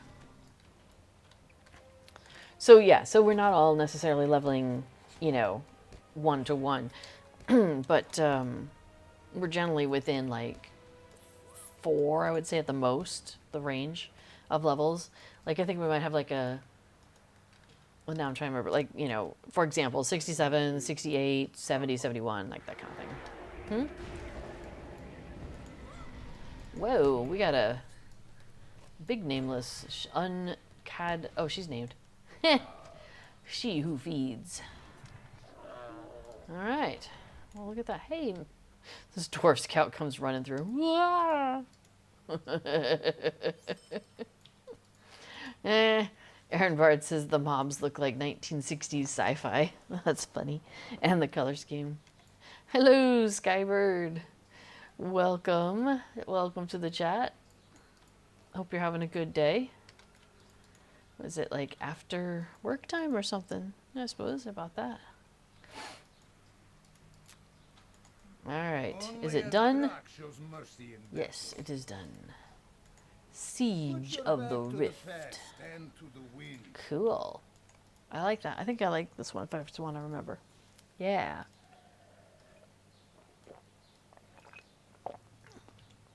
I like this in part because it brings us back to this Rift of Ner's-Gashua. We haven't, you know, you don't come back here that often after you've done it. Nah. And let's see, where is the, is it on the other side? Yeah. Okay. And it's a tower defense, like, you know, we just have to stand here and defend from these guys coming up the hill. So it's not like we have to go into the rift. Wow, somebody did a number on me there. Maybe I should buff my foods back up. So you will go down this road, though. Hey, I'm over here having a Hobbit meal. Interrupting my food. Hi! Yeah! That's a Casper in the background. Those of you who might be hearing him. Where you going, babe? Yeah.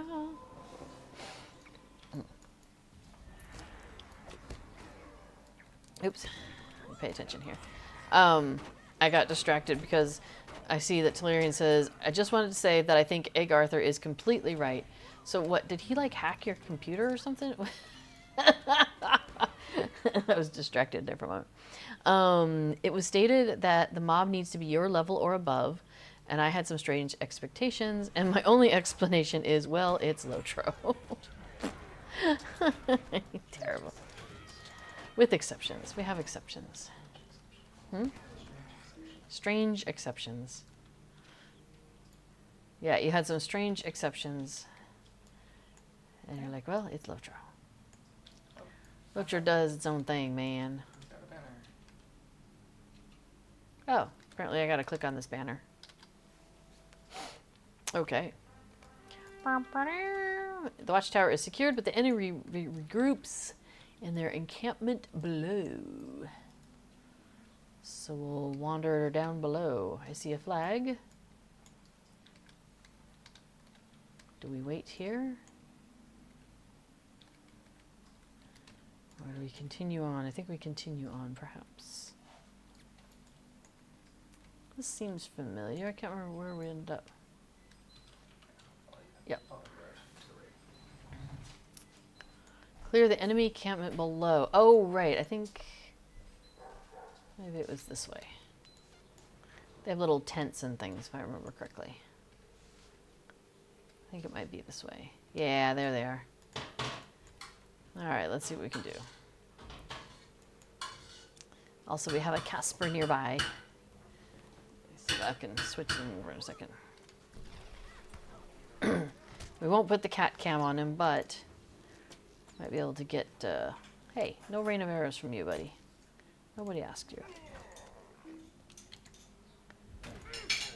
Awesome. I think I will pause here for a moment. Alright, I'm going to turn the camera just a tiny smidge. There we go. We have Casperu. Yeah. How you doing? You're so sweet. You good boy. Yes, you are. Aww. Thank you. They've been a bit cuddly lately. It's been very cute. All right, so let's see. We cleared out a couple of them, but there's still more to go.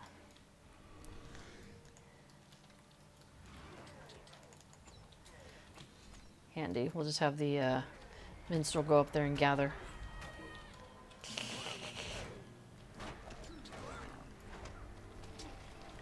Oops, I think I was still standing in it. Oh well. Uh-oh. I think you may have gathered more than you meant to.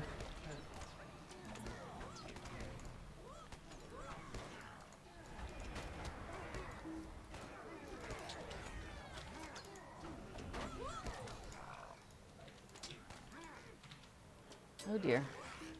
You're down, you got down to like 800 health. Hey, stop shooting. 799 more than you need. I mean, technically, yeah, true. You only need one. The rest is just dressing. The rest is just dressing. Indeed.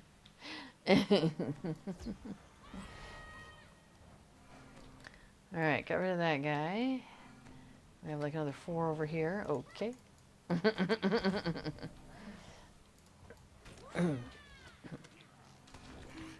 Awesome. We got 1 here. Oh, there's another one. And then I see 2 over the hill. Yeah. This is quite the encampment we're clearing out. Nice.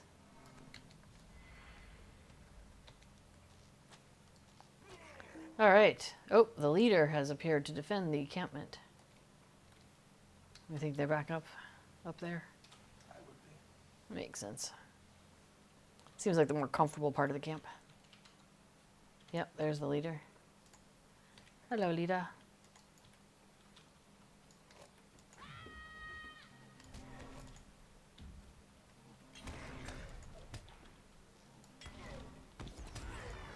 Nice. Oh, he's sparkly. Got it. Well, I got something. Hopefully you got something too. I don't know. See if the guy is still down. Oh, no, he's gone. Okay, you probably got something too then. Oh, hey, we got an elf to talk to us this time. Hi. Thank you for coming to our aid. Since the Rangers departed, we've been able to hold the entrance to the rift, but recently it has been difficult with the Iron Crown renewing their efforts to expand out from Angmar. Bum, bum, bum.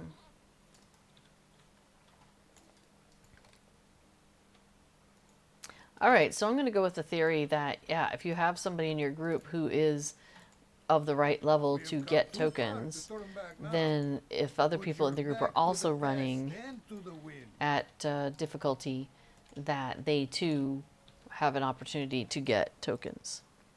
So, yeah.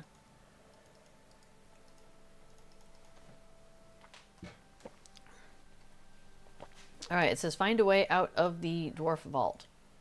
Oh. This one was like some sort of a puzzle, wasn't it? Yeah. I was not a fan of this one. Because we haven't done the landscape stuff that tells us what to do. This one, this is why I wasn't a fan of it. Because the clues in here are related to things that you would learn on the landscape if you were like, you know, level 140 or whatever. So like you've got a riddle. This is fine. Two brothers live in two houses on opposite sides of the hill. One brother shuts, then opens his blinds while the other brother stays still. What boat? Is this like a blink or a wink? Give it a try. All right, so I'm looking at the door. Wink. All right, cool. All right, so then do we leave? Nope. We can't leave. Cover. Oh, there's a lever. All right, let me try the lever. Wait, there's two levers. Which one do I do? The top one or the bottom one? Both. Okay. All right, I pulled two levers. I think nothing happened. Now what?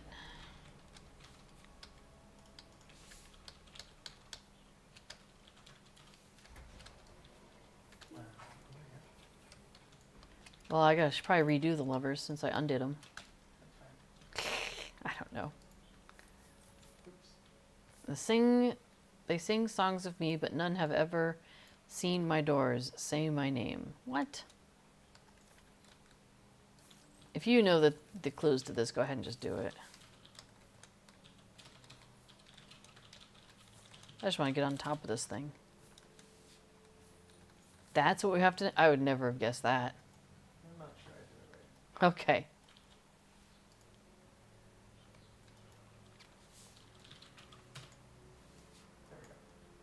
There we go. Okay. With the correct word spoken, a series of levers has appeared. Okay. These, I think you start with the 1 and then all the ones up 2 and 3 and 4. I think you have to do these in the right order. I don't know the right order. See the pillars marked 1? So, Aaron Bride says, I love Affidil's frying pan. Excellent combat choice. Yep. It is a good Hobbit choice. If you want to walk me through these, I guess. See how this pillar is marked I. Okay, sure. Oh, so we pulled them in some sort of an order related to that. But are we pulling the lever that's on the ground or the lever that's up in the air? All of them on 1. Okay, so pull all the levers I can see around 1. Okay. Then all the ones around 2. Which is And then we'll go over to 2, which is over here. Having a hard time getting to see it. Okay, there we go. And then 3. And then 4. this side. And then nothing happens. I don't think this side. Oh. Something happened over here. Alright, I don't ever want to do this one again. I am the leader of the Grey Mall Rebellion. Say my name. I think if I had done, like, the landscape stuff, that might help, you know. I don't know. Maybe not. Oh, I see. Now these pillars are marked. Alright, so one, oops, two. Is that another lever back there? No, I don't think so. Oh, that's the floor. Three.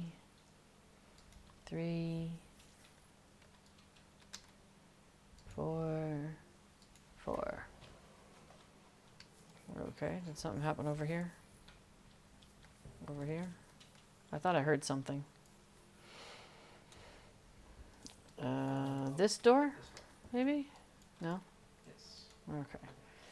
I make you have less, yet I make you have more. I am wealth, yet I am not yours to keep. I mean, it sounds like leprechaun gold. But I don't think that's an option. I mean, you should try to do the leprechaun emote. Yes, do the leprechaun emote. I can do loot. I can do dance loot. It's gotta be one that... The door remains shut. Your answer was incorrect. Well, but I think my answer is always correct. The answer is either dance loot or pie. That's always the correct answer. But it was not impressed by my dancing and playing the lute. Egg Arthur says, good thing someone else wrote a walkthrough for the mission since I never noticed the Roman numerals. Yeah, that's good. Hey, we successfully opened a vault. You give. Hey, now we can attack things. Cool. A group of treasure-seeking orcs has descended upon the opened vault. Be careful, this one is smart. Not this one. Not today. Too tired.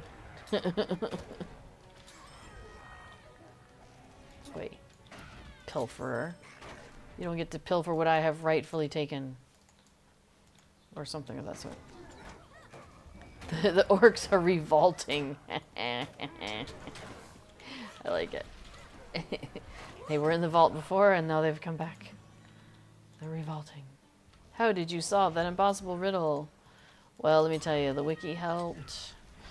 And yay, Luthrak and his pilferers have been defeated. Was his name one of the clues? Did you not get the memo? All right, let's report back. Hooray! Oh, hey, Zova. I've done at least 5 things to help you out. You probably are happy about such things. She's a little distracted. There we go. You have done well to aid the Zel-Ruka. Hooray! Which would give me, yeah, it gave me a little preserved relic of Gundabad worth 1,000 of their reputation, so that's nice. All right, I received word of your efforts. There was a trap in the vault that locked you inside. I'm glad that you kept your wits about you. Figured out how to escape. Well, something happened like that. Sure, that'll be that's what we'll put in song. I like that version. Yeah, and Athla says, well, just splitting hairs here by pointing out that a Roman 4 would look a little different. Agreed.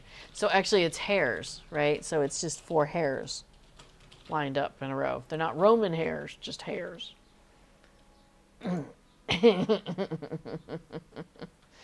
right, so I think that is everything. All the quests of these folks that we have available for us today. We've talked to our main guy at least once. Hey, you know what though? Let me Scooby-Doo. Hang on. Character, allegiances. So I'm at 19. I'm gonna go ahead and take this one. That puts me up to 20. Hooray. Don't think I have any. Oh, I've got 2 here. These are 500 each.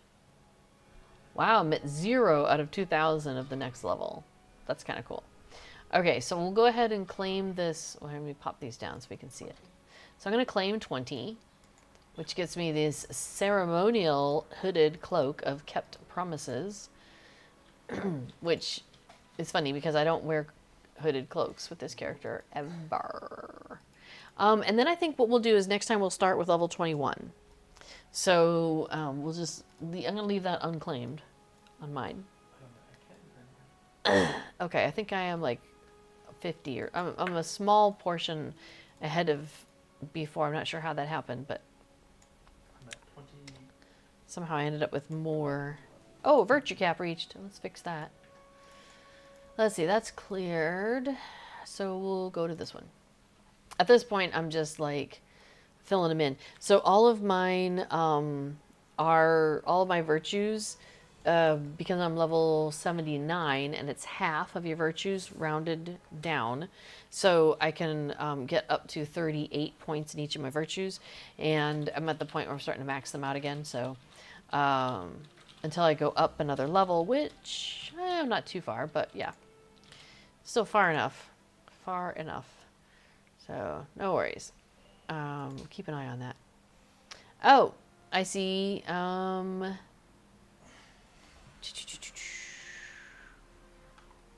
There was a talk about Anatholis mentioned to Aaronbard that on Friday, next Court of the Rings is happening, and Orion is hang on. So if you put in schedule, exclamation point schedule, that lets Moobot put the link out, and I think anybody can do that. I don't think it just is us.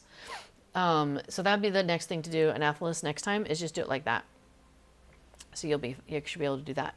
But yes, so every Friday, just to kind of recap, every Friday, Court of the Rings is on here at noon Eastern time. And that's Cordovan. He's the SSG community manager, and he will do, like in the first part of his stream, he'll do some stuff about like, I was gonna say food, Hobbit on the brain. He does the news, and talks about like what's happening in Lotro, if they've got some announcements, things like that. So he does the news first, and then a lot of times he'll go into talking about, go into like looking at the game and playing the game and showing off some of the newest areas if there's a new area. Like he's doing some level 140 stuff right now, I think. Yeah. I woke you up a little bit, didn't I, sweetie? Yeah. Over? No? You're just going to sit right there? Okay. I was trying to get Casper a little bit more in stream for you guys. He's being sleepy over there. Well, if you want pets, I'll be over here. So anyway, so Court is always on Fridays at noon Eastern time. So server time, noon server time.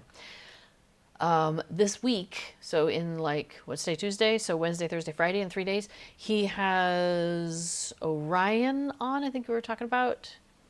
Yes, Orion, who's one of the SSG developers, is going to be on Cord's stream, and he'll be talking about the new crafting stuff that they just talked about. There's a big post on the forums. Actually, let me see if I can grab it for you real quick, because I put this out for some of my people. Let's see. That's the Twitter. Actually, well, I won't do that. Where is the crafting thing? Oh, darn it. Now I'm not sure where I put it. But anyway, there's a big crafting event that they're going to do. Oh, here it is. And then they are also working on changing the way crafting is going to be done in the game in some fashion. They are changing. So like right now you have a profession, like I'm an explorer, and I have these 3 crafting things I can do as an explorer. I'm automatically, as an explorer, I'm a tailor, I'm a forester, and I'm a prospector. I don't get any choice. Those 3 are assigned when I choose explorer. They're going to start breaking away from that and allowing you to in some fashion have some control over what you can choose. So I don't know if you would, and the idea is that you'll have 4. I've heard that. They've said that a couple of times. So I could be a tailor, forester, prospector, and let's say scholar, you know, whatever. So that I'm pretty sure it's free form that you'll be able to choose what your 4th one is. We don't know if the first 3 will be pre-assigned, or do you just like have the entire list and you just pick the 4 a la carte. It's unknown so far. But this crafting thing, and now for something completely different, is the crafting, the first of the crafting things that they're talking about. And they're going to start with an event. And so there's something where it'll be a forester event is the first one. And you somehow enter the event, you go and you compete for a couple minutes, and then that ends.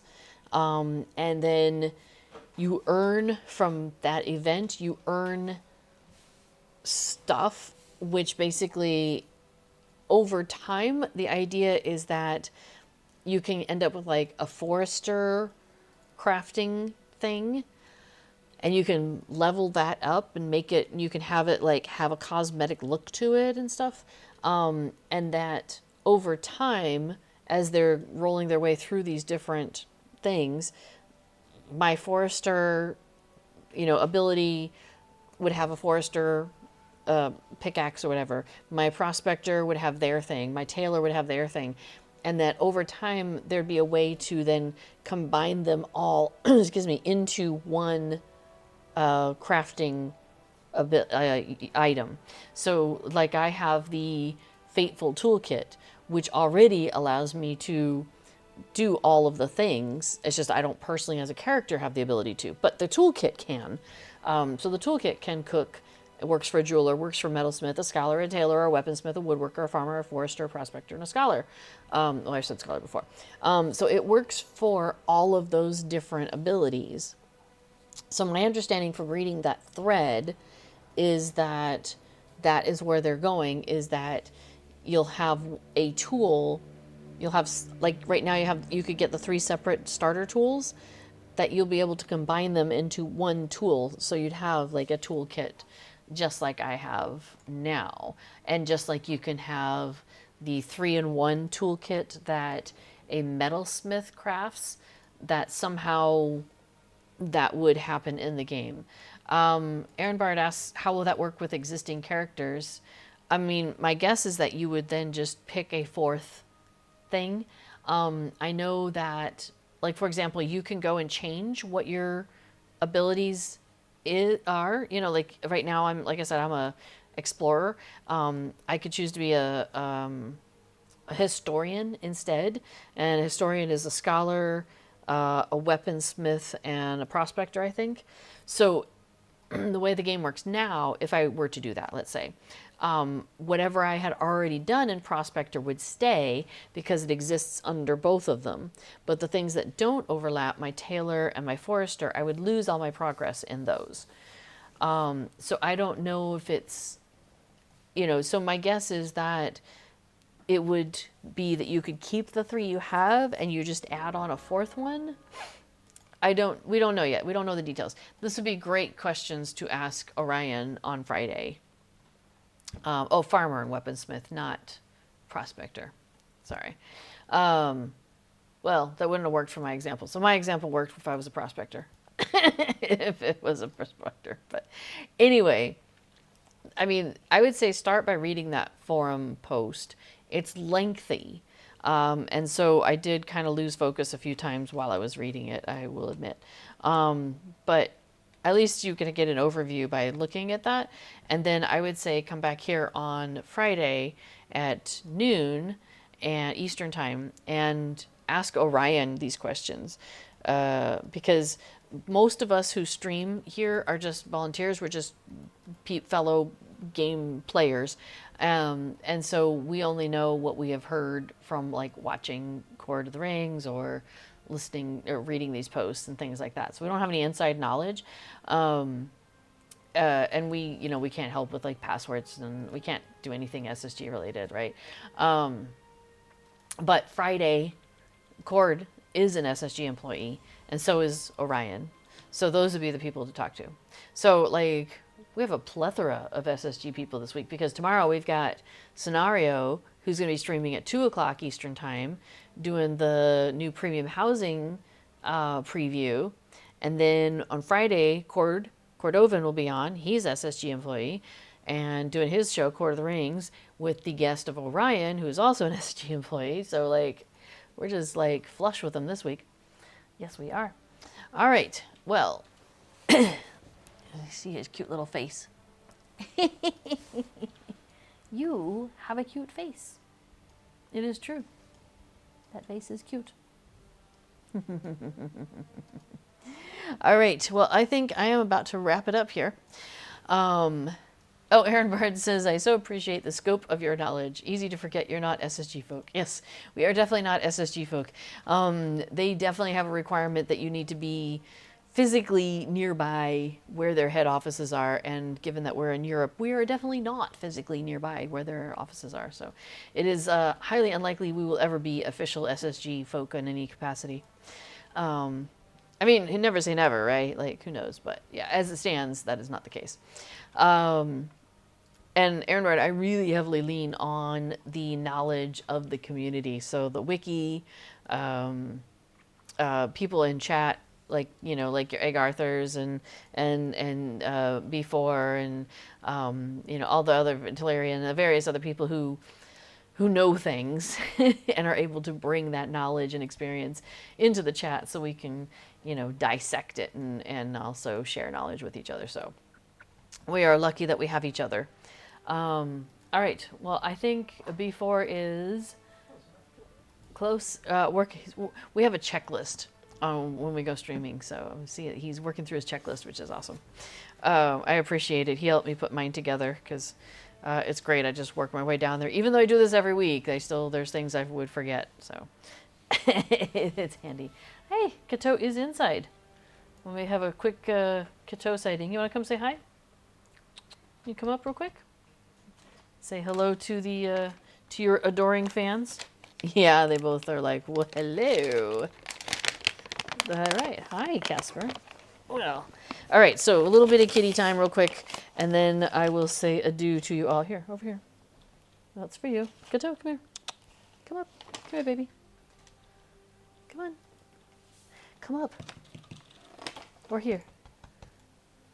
She's just staring at me, but she's not coming up. Because you're a goof. Come here.